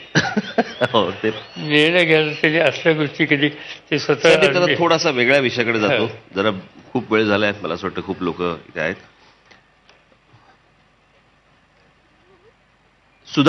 वसंतराव नाईक 11 वर्ष, सुधाकरराव नाईक 2.5 वर्ष, कन्नमवार 1.5 वर्ष आणि आज देवेंद्र फडणवीस साधारणपणे 3-3.5 वर्ष.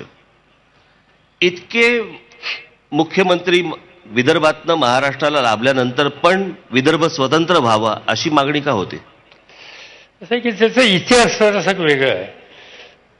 आपण सगळे म्हणजे या परिसरातले सगळे घटक हे मुंबई, पुणे, कोल्हापूर, सांगली, सातारा, रायगड, रत्नागिरी वगैरे या परिसरात वाढलेले, नाशिक धुळे जळगाव इथलं एक सामाजिक चित्र, इथला इतिहास, या सगळ्या गोष्टी आणि विदर्भातल्या आणि मराठवाड्यातल्या गोष्टीमध्ये फरक आहे. मराठवाड्यामध्ये अनेक वर्ष निजामाचं राज्य होतं. बरोबर. आणि निजामाच्या राजवटीमध्ये तिथली मानसिकता वाढलेली आहे. पण मराठवाड्यातल्या लोकांच्या मनामध्ये निजामाच्या राजवटीच्या संबंधीच्या आकस होता, नाराजी होती. आणि त्यांचं आकर्षण हे उर्वरित महाराष्ट्राकडे होतं. त्यामुळे मराठवाड्यात कोणीतरी म्हणलं स्वतंत्र मराठवाडा करा, त्याला मराठवाड्यातनं प्रतिसाद मिळत नाही. विदर्भाची परिस्थिती थोडी वेगळी आहे, कारण विदर्भातला हा नागपूर वगैरे जो भाग आहे तो अगदी अकोल्यापर्यंत एकेकाळी मध्य भारताचा भाग होता. मध्य भारत नावाचं एक स्वतंत्र राज्य होतं आणि त्या राज्यातला हा भाग होता. आणि त्या राज्याची मातृभाषा किंवा राज्याची भाषा ही हिंदी होती. आणि त्यामुळे हा संबंध हिंदी भाषिकांचा परिसर होता. त्याच्यातही दोन भाग आहेत, वर्धा, यवतमाळ, अमरावती, बुलढाणा, अकोला आणि वाशिम हा मराठी भाषिक, याला वऱ्हाड म्हणतात. आणि नागपूर, तिकडे चंद्रपूर, गडचिरोली, भंडारा, गोंदिया याला विदर्भ म्हणतात. म्हणजे विदर्भात सुद्धा दोन भाग आहेत. आणि हा जो विदर्भ आहे, आजही त्या ठिकाणी गेलो की हिंदी बोलणाऱ्या लोकांची संख्या जास्त आहे. आज मी गोंदियामध्ये सभेला जातो, मराठीत बोललो तर लोक ऐकतात, पण हिंदीत बोललो तर सुखावतात. नाही, मग जी मागणी होतीये, जी विदर्भ स्वतंत्र व्हायची, ही 4 जिल्ह्यांची आहे फक्त? प्रामुख्याने तिथली 4 जिल्ह्यांची. तिच्यात. आणि तिथं त्याचंही नेतृत्व करणारा माणूस हा मराठी माणूस फार कमी आहे. खरं आहे. तिथं त्याचं नेतृत्व करणारा किंवा मागणी करणारा मी या देशातल्या कुठल्या नागरिकांच्यात कोण या राज्याचा, त्या राज्याचा, त्या भाषेचा असं म्हणत नाही, पण तो मूलतः मराठी भाषिक नाही आहे. बरोबर. तो अन्य भाषिक आहे. त्याला हिंदीच्या संबंधीची आस्था आहे आणि त्याला सातत्यानं असं वाटतं की आपलं एक वेगळं राज्य आलं तर हे नेतृत्व आपल्या हातात येईल. आज हा एकसंघ महाराष्ट्र झाल्याच्यामुळं देवेंद्र फडणवीस किंवा वसंतराव नाईक मुख्यमंत्री होऊ शकले. उद्याच्याला हा एकसंघ महाराष्ट्र झाला नाही आणि तो वेगळा भाग त्याच्यामध्ये झाला तर त्या नेतृत्वाच्यासाठी वाटेकरी हे कदाचित मराठी सुद्धा येण्याची शक्यता नाकारता येत नाही. हे स्वप्न ज्यांच्या मनात आहे त्यांचा आग्रह आहे, पण तिथला सामान्य मराठी माणूस हा स्वतंत्र विदर्भाच्या बाबतीत मनापासून पुरस्कर्ता नाही. धन्यवाद.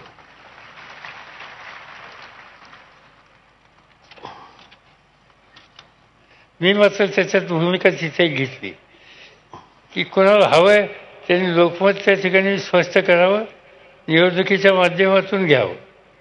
पण ते लोकमत काही कोणी घ्यायला तयार नाही, कारण त्यांना माहिती लोकमत मिळणार नाही. हो, माझी एक सभा झाली होती काही वर्षांपूर्वी विदर्भामध्ये, आणि त्यावेळेला मी हे म्हटलं होतं की लोकमत घ्या आणि लोकांचं काय म्हणणं आहे त्यानुसार तुम्ही निर्णय घ्या. करेक्ट. लोकशाहीमध्ये हाच मार्ग आहे. नाहीतर साहेब असं आहे की शिवछत्रपतींचा आपल्या जन्म हा शिवनेरीवरचा आणि शिवछत्रपतींच्या आईंचा जन्म हा वऱ्हाडातला. म्हणजे आपण जवळपास आई आणि मुलाची ताटातूट करतो. बरोबर. हे बरोबर नाही, ही योग्य नाही गोष्ट. साहेब, आपण पंतप्रधान होण्याचं स्वप्न आपलं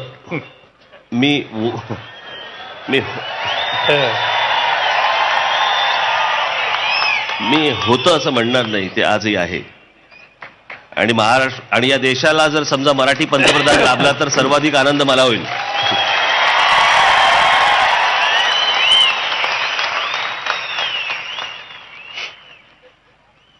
परंतु हे स्वप्न साकारण्याच्या दृष्टिकोनातनं आपण सर्व राज्यांचे जे काही लोक आहेत यांच्या जवळ जाण्यासाठी म्हणून, त्यासाठी प्रयत्न करावेत म्हणून, एवढ्यासाठी म्हणून तो मार्ग म्हणून आपण क्रिकेट निवडलं का? दोन गोष्टी आहेत. एक तर मला क्रिकेट गेम म्हणजे अनेक खेळांच्या संबंधीची मला आस्था आहे. महाराष्ट्रातल्या कुस्ती संघाचा अध्यक्ष आधी मी आहे. या देशातली कबड्डी हे आपल्याकडेच असणारच आहे. या देशातली कबड्डी ती आंतरराष्ट्रीय पातळीवर मी देशाचा अध्यक्ष असतानाच गेली. खो खोचा मी देशाचा अध्यक्ष होतो. आणि क्रिकेटमध्ये मी मुंबईला आणि नंतर देशाला आणि नंतर जगाच्या क्रिकेटचा अध्यक्ष झालो. त्याच्यामध्ये एक तर मला त्याच्यामध्ये असता होती. आणि दुसरी गोष्ट अशी आहे की मी तुम्हाला सांगतो की आता काही गोष्टी आहेत, मी काही गोष्टी फार जवळून बघितल्यात. IPL आम्ही लोकांनी सुरू केली बरोबर. आणि त्याच्यानंतर क्रिकेटमध्ये अर्थकारण बदललं. त्याच्या आधीचा कालखंड इथे चंदू बोर्डे बसले.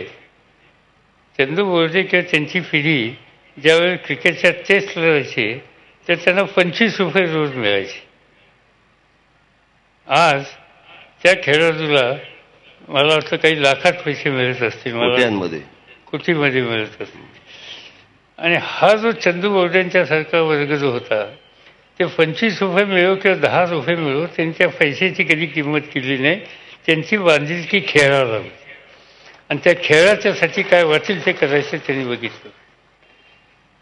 मी एक दिवशी असं बघितलं, नाव घेत नाही, पण एका मोठ्या क्रिकेटरची जुन्या पत्नी मला भेटायला आल्या आणि त्यांनी सांगितलं की तो आजारी आहे आणि मेडिकलचं बिल भरायची ताकद नाही. दुसऱ्या दिवशी म्हणजे मी त्याची काहीतरी व्यवस्था केली कुठनं तरी आणि दुसऱ्या दिवशी मी कोल्हापूरला गेलो. कोल्हापूरला सकाळीच माझ्याकडे सर्किट हाऊसला भाऊसाहेब निंबाळकर नावाचे ग्रस्त भेटायला आले. भाऊसाहेब निंबाळकर नव्या पिढीला माहिती नाही की भाऊसाहेब निंबाळकर हे आंतरराष्ट्रीय पातळीवरचे कोल्हापूरचे एक क्रिकेटर होते. त्यांनी ब्रॅडमनचा रेकॉर्ड मोडलं असतं. ब्रॅडमनने 432 धावा केल्या हायएस्ट आणि यांनी 428 धावा केल्या. आणि लंचला त्यांची आपण लंच ब्रेक झाला आणि लंचच्या नंतर ती दुसरी टीम होती ती पळून गेली, ती खेळायलाच आली नाही.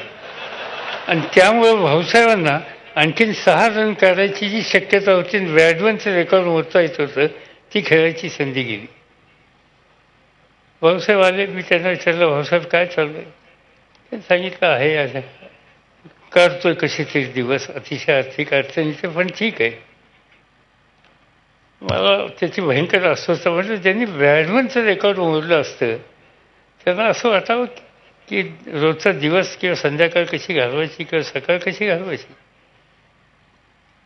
आम्ही IPL सुरू केलं, त्यातनं कोट्यावधी रुपये आले आणि पहिला निकाल हा घेतला की या सगळ्या जुन्या खेळाडूंना एक टेस्ट खेळलं असेल तर त्याला काहीतरी आम्ही पेन्शन सुरू केली. 30,000 35,000 असं लक्षात नाही. बोर्डे साहेब किती केली? 50,000 रुपये महिना. आणि या सगळ्या जुन्या खेळाडूंना केली. पुन्हा मी 3 महिन्यांनी कोल्हापूरला गेलो. भाऊसाहेब सकाळी ब्लेझर घालून आले. म्हटलं भाऊसाहेब आज खुशीत दिसतात.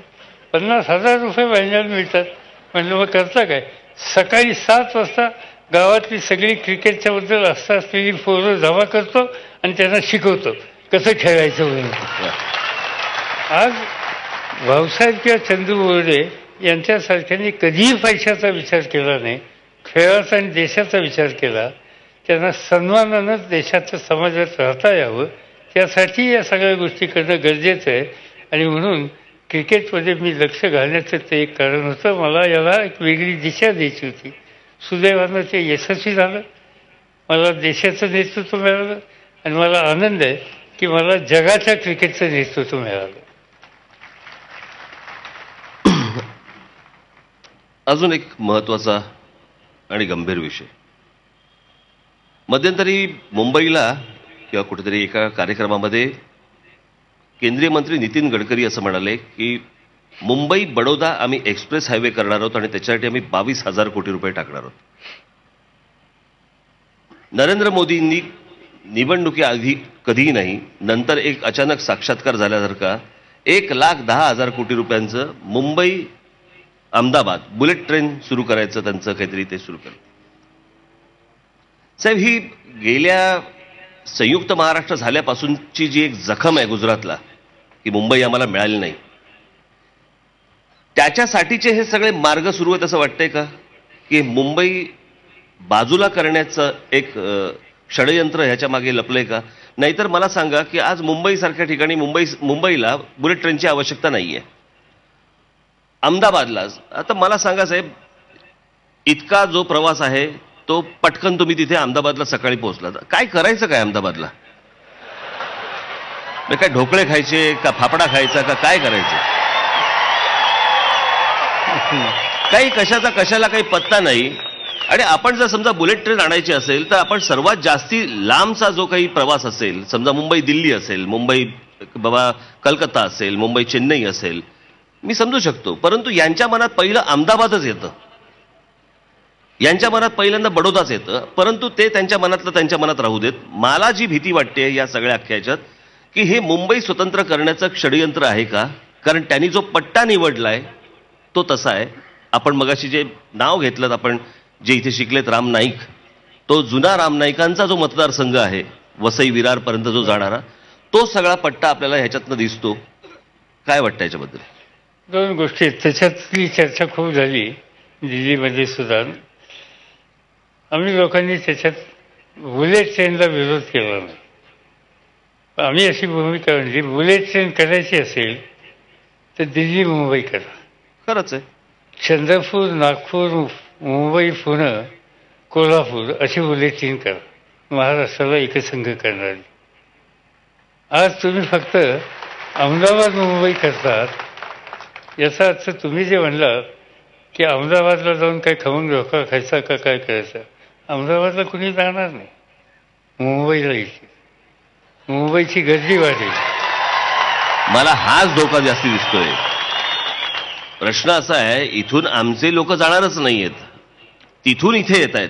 आणि दुसरी गोष्ट अशी आहे की मुंबई अहमदाबाद या ट्रेनमध्ये पहिल्या वर्गात किंवा फास्ट ट्रेनमध्ये बसणाऱ्या लोकांची संख्या जर बघितली तर एखाद्या नव्या ट्रेनची सुद्धा आवश्यकता नाही, हा निष्कर्ष रेल्वे विभागामध्ये अगदी काढला गेलेला आहे. आणि त्यामुळे ते कारण नसताना ते केलेलं आहे. पण त्याच्यामध्ये मला असं वाटतं म्हणजे ते आता स्पष्ट सांगायचं म्हणजे कोणी वरून खाली उतरलं ते मुंबई महाराष्ट्रापासून कोणी तोडू शकत नाही आणि कोणी तोडून देणार नाही. तो डाव असेल. नाही साहेब, आपण आपण सगळेजण त्याच्यासाठी आहोतच, त्याचा काही विषय नाही. परंतु माझं असं म्हणणं आहे की हे यांचं षडयंत्र जे सुरू आहे, ह्यांच्या डोक्यात जो विचार येतो पहिला तो गुजरातशी संबंधित येतो. आता महाराष्ट्रामध्ये अनेक ठिकाणी गुजराती लोक राहतात, जे पूर्वापार अनेक लोक राहतात, जे उत्तम मराठी बोलतात, जे या मातीशी एकरूप झालेले आहेत. परंतु ज्या प्रकारचं आज बाहेरून जे लोक येत आहेत आणि जे मुंबईकडे किंवा पुण्याकडे खास करून जे त्यांचा बघण्याचा जो दृष्टिकोन आहे, हे काही साधं सरळ सोपं दिसत नाही मला. असं आहे की ही गोष्ट खरी आहे की त्याच्यामध्ये म्हणजे मगाशी मी सांगितल्याप्रमाणे तुम्ही कधी गप्प बसणार नाही, मुंबई कोणी हलवू शकत नाही, ही गोष्ट खरी आहे.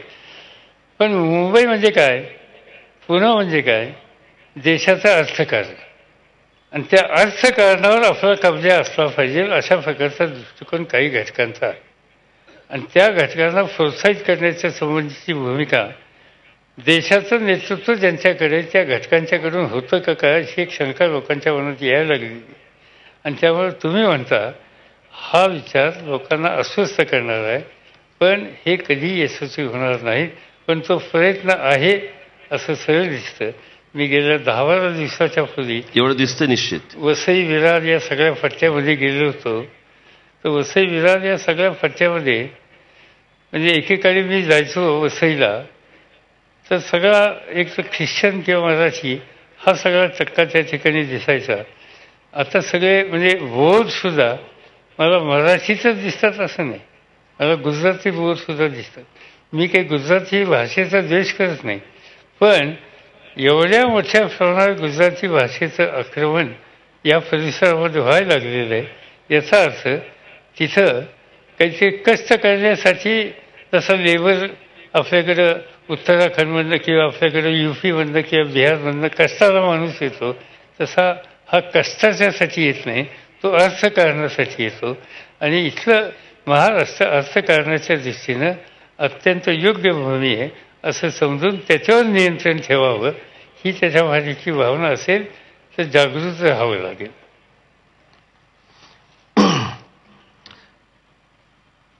नरेंद्र मोदींबद्दल आपलं पूर्वी काय मत होतं आणि आज काय?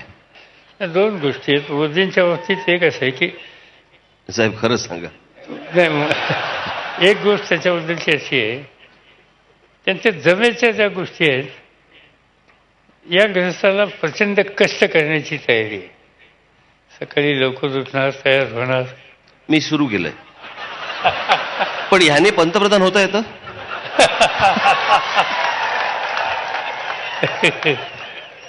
तर त्याचं एक वैशिष्ट्य आहे की ते कष्ट भयंकर करतात. कष्ट करून म्हणजे मेहनत करणं, ऑफिसमध्ये जास्तीत जास्त वेळ बसणं वगैरे, या सगळ्या गोष्टी त्यांच्या अत्यंत जमेच्या बाजू आहेत. गुजरातमध्ये त्याचा फायदा झाला. गुजरातच्या डेव्हलपमेंटमध्ये त्याच्यात त्यांचं योगदान होतं, त्यांची जमेची बाजू आहे. मला स्वतःला असं वाटतं की गुजरात राज्य चालवणं किंवा उद्या कर्नाटक राज्य चालवणं आणि भारत चालवणं ह्याच्यात फरक आहे. आपल्या ते राज्यामध्ये विदर्भ, मराठवाडा किंवा कोकण असे भाग आहेत. या राज्यात असे काही फारसे भाग नाही, थोडे असले तर कच्छ किंवा काय. पण राज्य चालवणं एखाद्या व्यक्तीला सहज शक्य आहे. योग्य लोकांची टीम घेऊन, चांगले अधिकारी घेऊन तो राज्य चालवू शकतो. पण देश चालवायचं म्हणल्याच्या नंतर स्थिती वेगळी असते. जो कोणी प्रधानमंत्री असेल त्याला, तो गुजरातमधला असेल तर त्याला कच्छ माहिती आहे, त्याला काठेवाड माहिती आहे, त्याला अहमदाबाद माहिती आहे, त्याला सुरत माहिती आहे. पण त्याला नॉर्थ ईस्टमधले प्रत्येक दिमापूर किंवा बाकीचे जिल्हे तितकेच माहीत असतील असं नाही, किंवा केरळमधला एखादा तालुका किंवा डिस्ट्रिक्ट तितकाच माहीत असेल असं नाही. आणि म्हणून देश चालवायचा असेल तर तुम्हाला टीम लागते. मग ती टीम कोणी केरळमधलं असेल, कोणी दक्षिणेतल्या तामिळनाडूमध्ये असेल, कोणी महाराष्ट्रातलं असेल, कोणी गुजरातमधलं असेल, नॉर्थ ईस्टमधलं असेल, बंगालमध्ये असेल, युपीतले असतील. त्या टीमच्या माध्यमातून देश चालवता येतो. आज मला असं दिसतंय की आजच्या राज्यकर्त्यांना टीम म्हणून काम करायची भूमिका दिसत नाही. मी काम करणार.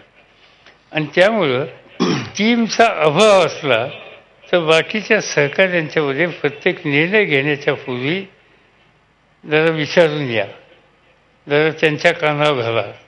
अशा प्रकारच्या सूचना आम्हाला काही आमचे सहकारी त्या ठिकाणी करतात. याचा अर्थ टीम म्हणून काम करण्याच्या बाबतीत आजच्या नेतृत्वाच्याकडून हवं तशा प्रकारची कामगिरी केली जाते का नाही याची शंका दिसते.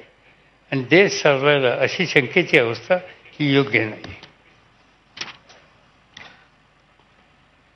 साहेब, काँग्रेसचं काय भवितव्य वाटतं? असं आहे की त्यालाच एक जोडून प्रश्न सांगा ना. राहुल गांधींबद्दल आज काय मत आहे तुमचं?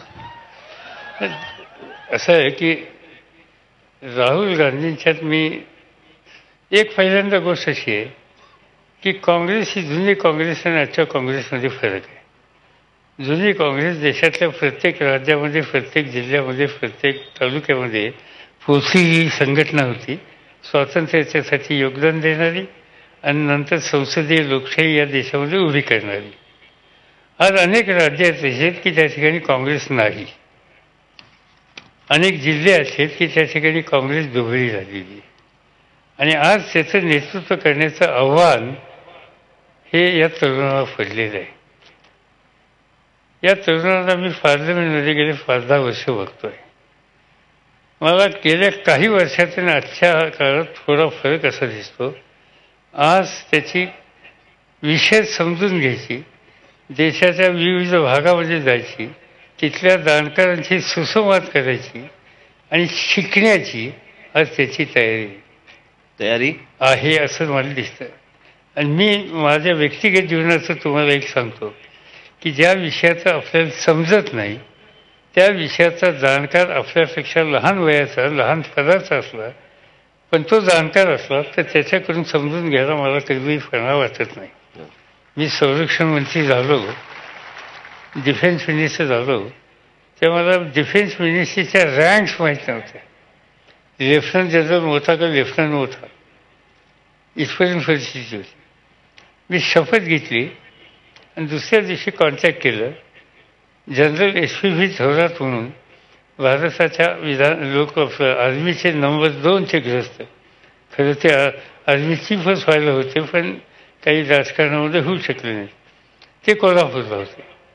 आणि पुण्यामध्ये YS फरांसे म्हणून जनरल फरांसे हे राहत होते. दोघेही रिटायर झाले. आणि मुलगावकर हे पुण्यात राहत होते. त्यांचा लोणावळा बंगला होता. तो एअरफोर्सचे प्रमुख होते.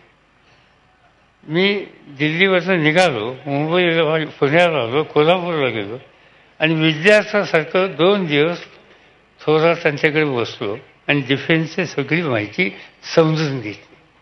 मुलगावकरांच्याकडनं घेतली, फरांसेंच्याकडनं घेतली. आज राजकारणामध्ये विविध विषय असतात, त्या सगळ्या विषयाचे तुम्ही तज्ज्ञ असू शकत नाही. पण देश चालवायचा नंतर म्हणल्यावर तो विषय जाणकारपणानं समजून घ्यायची आवश्यकता असते. आणि त्यासाठी तुम्ही तो प्रयत्न केला पाहिजे. आज मला राहुल गांधी ते प्रयत्न करायच्या नादाला लागलेले आहेत असं दिसतं. आणि त्याचं एकच उदाहरण सांगतो. इथं वसंतदादा शुगर इन्स्टिट्यूट आहे. ऊसाच्या आणि साखरेच्या बद्दल संशोधन करणारी आहे. मी त्याचा अध्यक्ष आहे.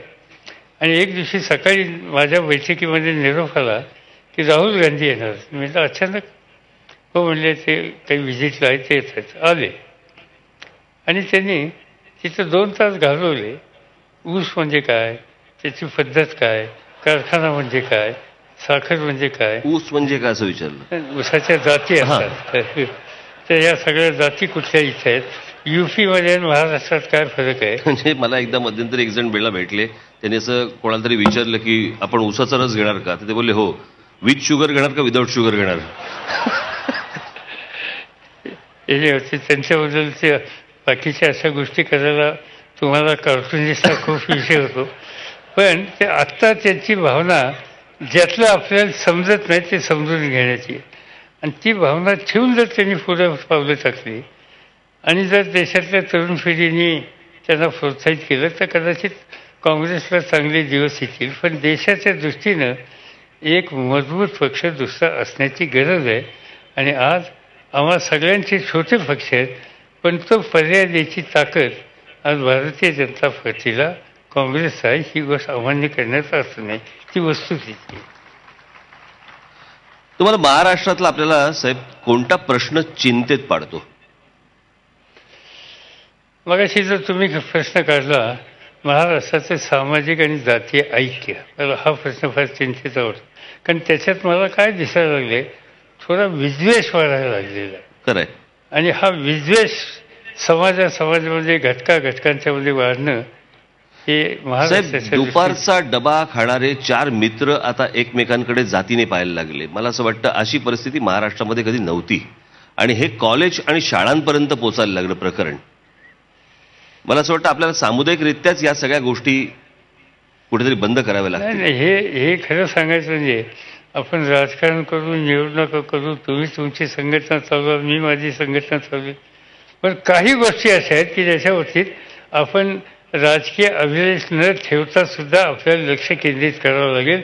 आणि ती म्हणजे ही माणसामध्ये तरुणांच्यामध्ये जात, धर्म, भाषा याच्यातून एक अंतर आणि कटुता ही जी दिसते ती काही करून घालवली पाहिजे आणि ते ऐक्य निर्माण करायला पावलं टाकलीच पाहिजे. असा कोणता नेता आहे साहेब की जो गेल्यावरती तुमच्या मनाला चटका लावून गेला.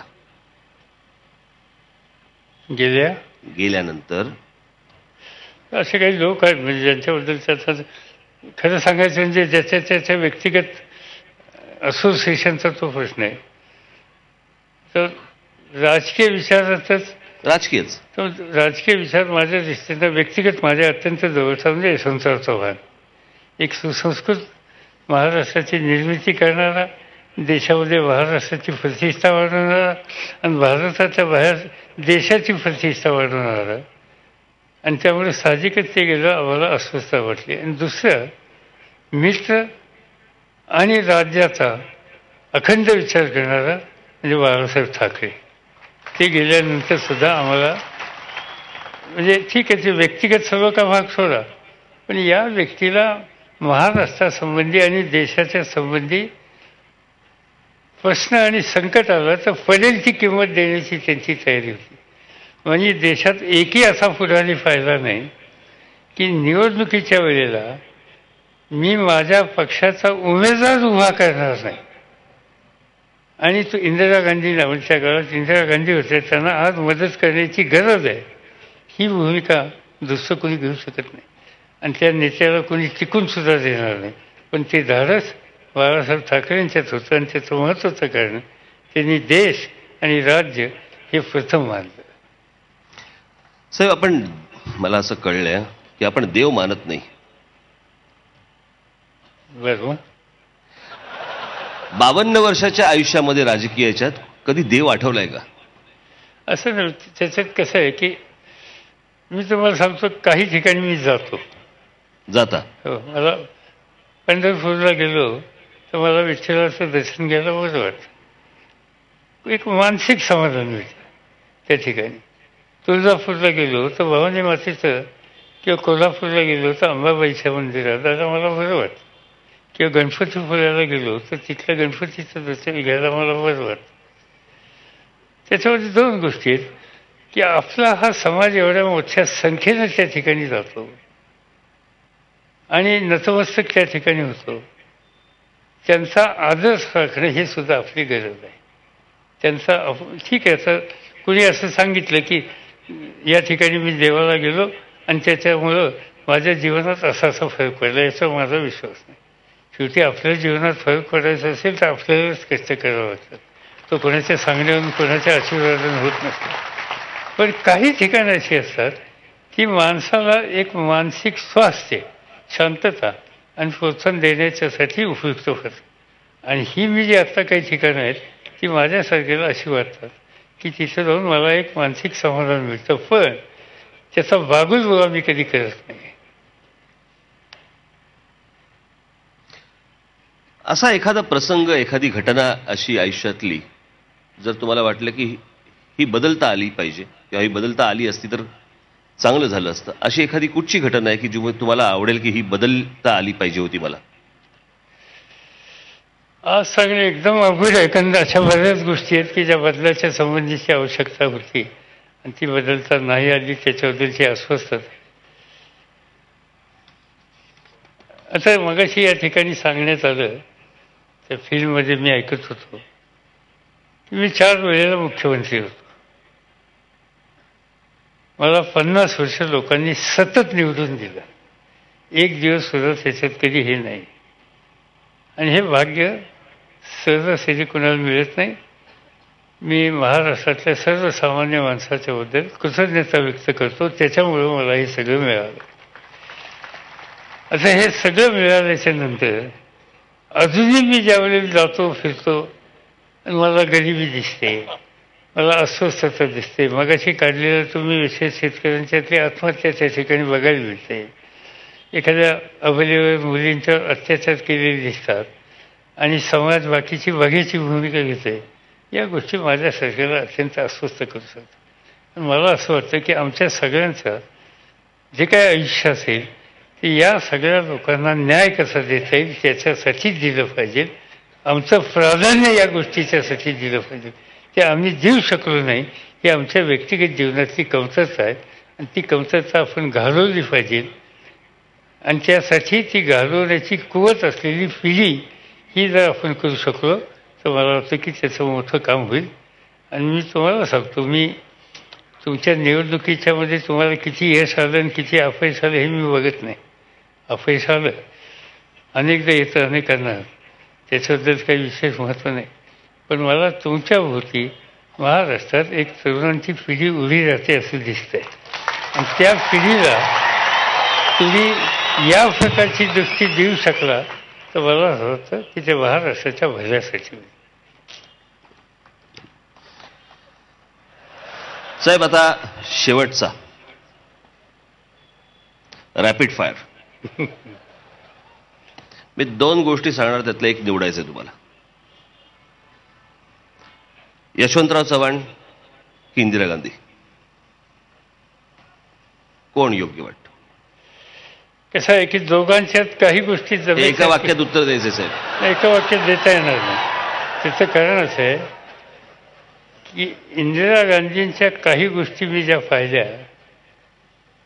म्हणजे एका वाक्यात सांगण्यासारखी नाही, म्हणून तुम्हाला एक लहानशी गोष्ट सांगतो. इंदिरा गांधी रशियाला गेले. रशिया.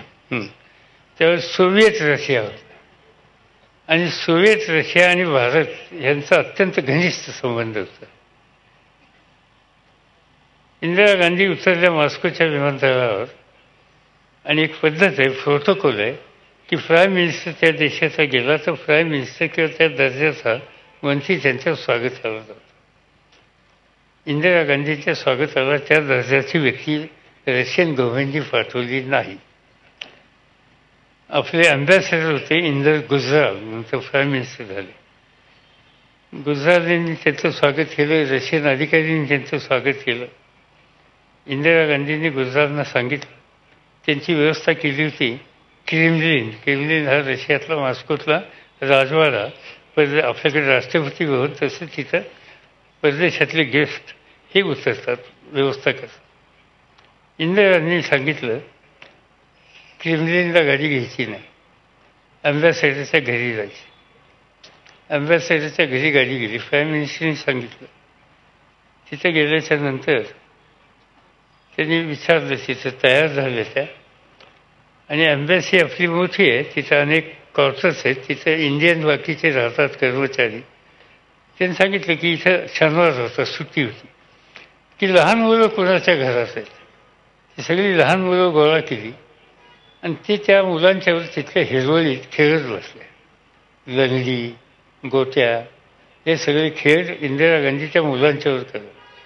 आणि क्रेमलिनला रशियन प्राईम मिनिस्टर आणि हे यांची वाट बघत होती. इतक्या वेळ झाली गाडी येत नाही म्हटलं, कळलं तर गाडी इकडे गेलेली.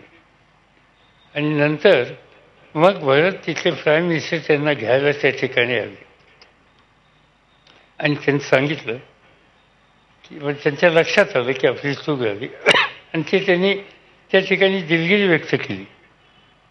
इंदिरा गांधींनी सांगितलं की दिलगिरी किंवा हे व्यक्तिगत माझा अपमान नाही, 100 कोटी लोकांच्या देशाचा मी प्रतिनिधी आहे, त्या 100 कोटी लोकांची प्रतिष्ठा ही सांभाळणे माझी जबाबदारी आहे. रशिया आपला अत्यंत जवळचा मित्र त्या देशाच्या प्राईम मिनिस्टरला सुद्धा हे सांगायचे धाडस इंदिरा गांधीच करू शकतात नाही, ते त्यांनी केलं.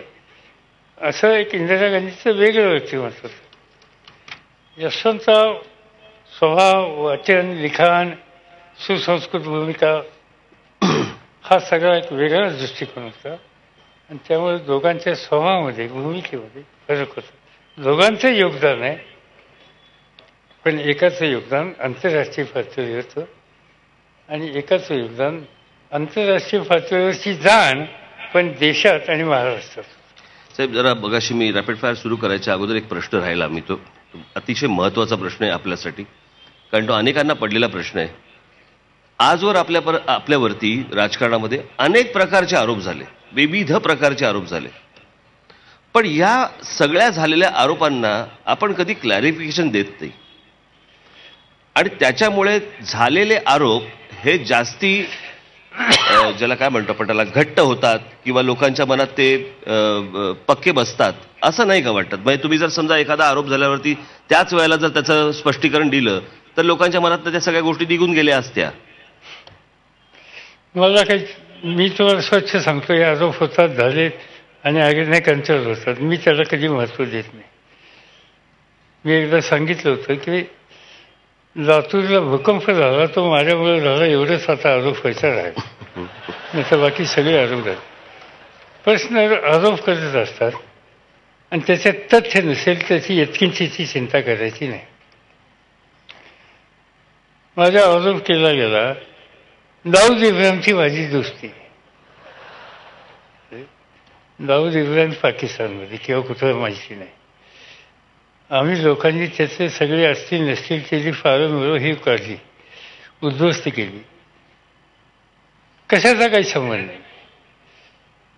हा प्रश्न कसा आला त्याच्या खोलात मी गेलो.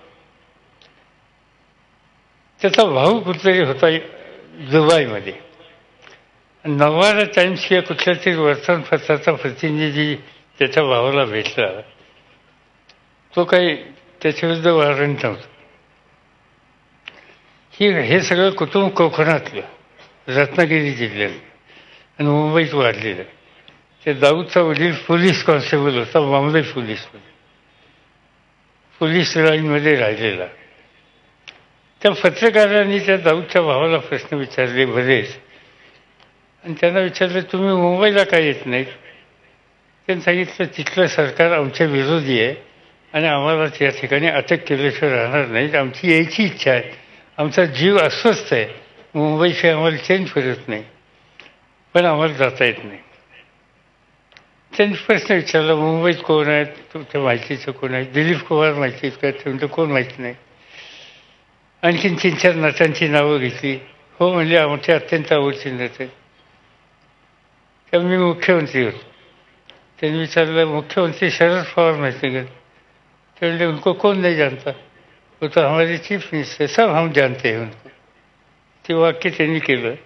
दुसऱ्या दिवशी बातमी आली, दाऊदचा भाऊ म्हणतो की शरद पवारांना आम्ही जाणतो.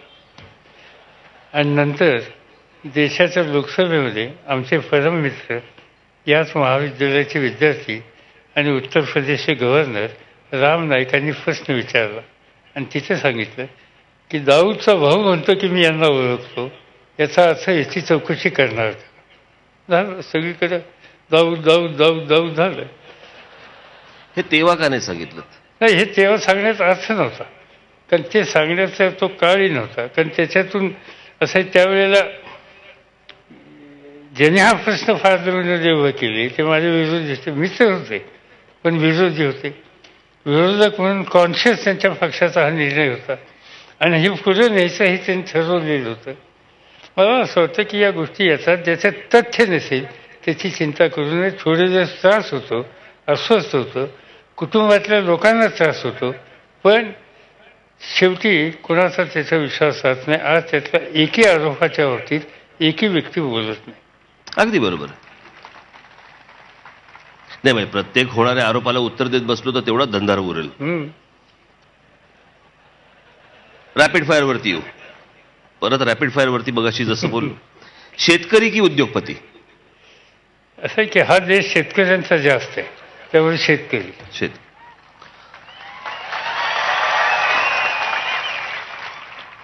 अमराठी उद्योगपती की मराठी उद्योगपती? उद्योगपती.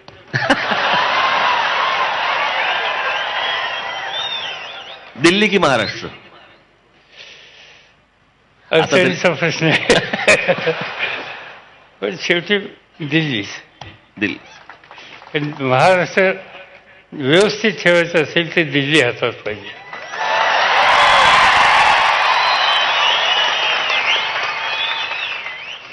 आता थोडा भविष्याचा प्रश्न म्हणून, काँग्रेस की भाजप? काँग्रेस. शेवटचा प्रश्न, मी आतुर आहे त्याला. राज की उद्धव? राज की उद्धव?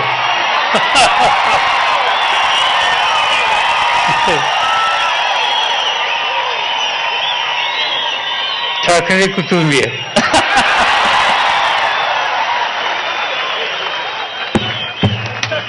धन्यवाद. राजसाहेब जोपर्यंत व्यंगचित्र काढत नाहीत तोपर्यंत मुलाखत संपणार नाही. व्यंगचित्रकार राजसाहेब यांचा परिचय आपल्याला झाला पाहिजे चित्रातून.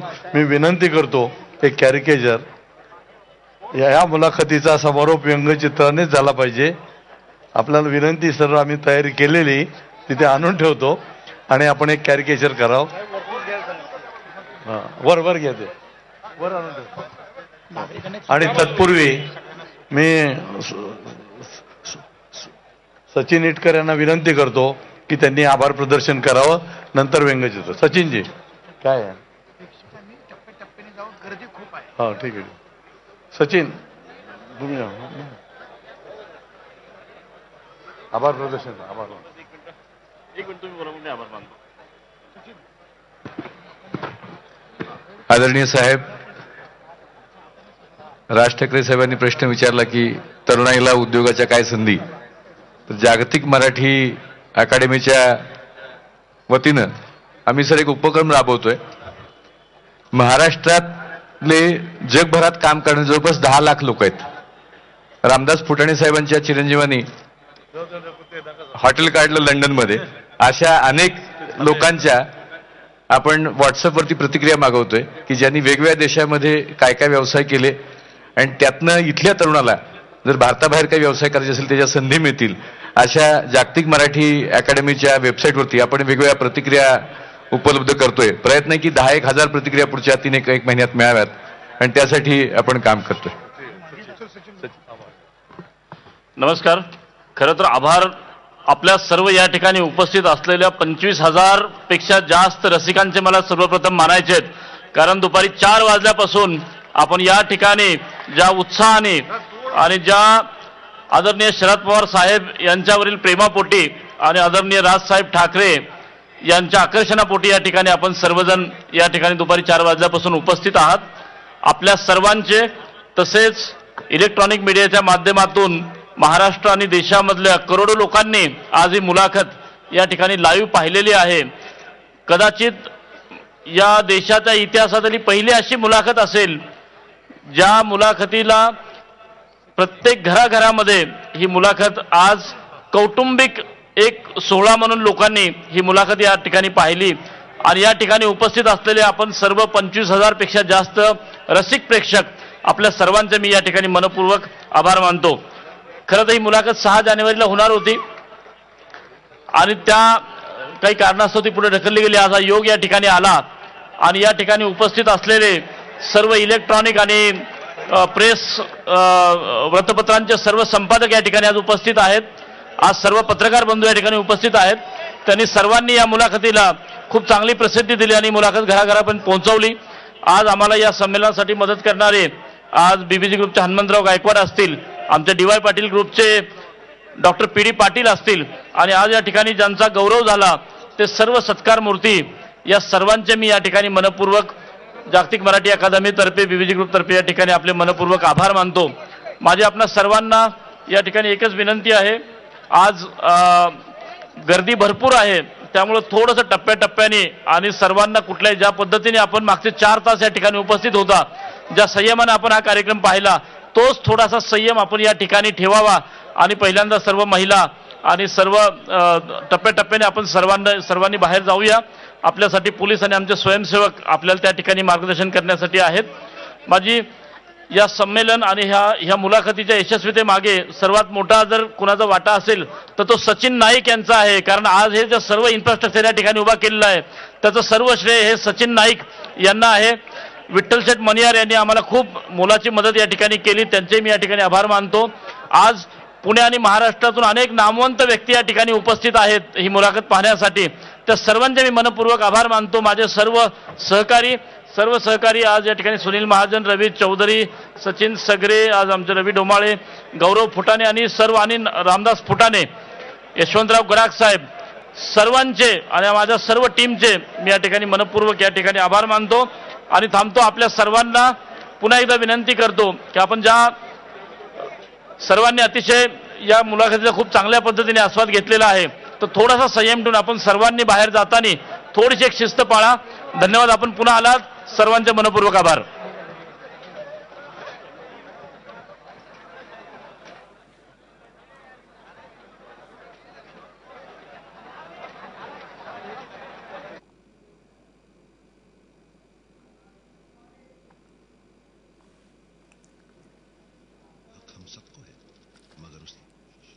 नैतिकता के आधार पर होनी चाहिए. तर चौफेर प्रश्न आणि चौकस उत्तर अशी रंगलेली आहे ही महामुलाखत. मनसे अध्यक्ष राज ठाकरे यांनी घेतली राष्ट्रवादीचे अध्यक्ष शरद पवार यांची मुलाखत.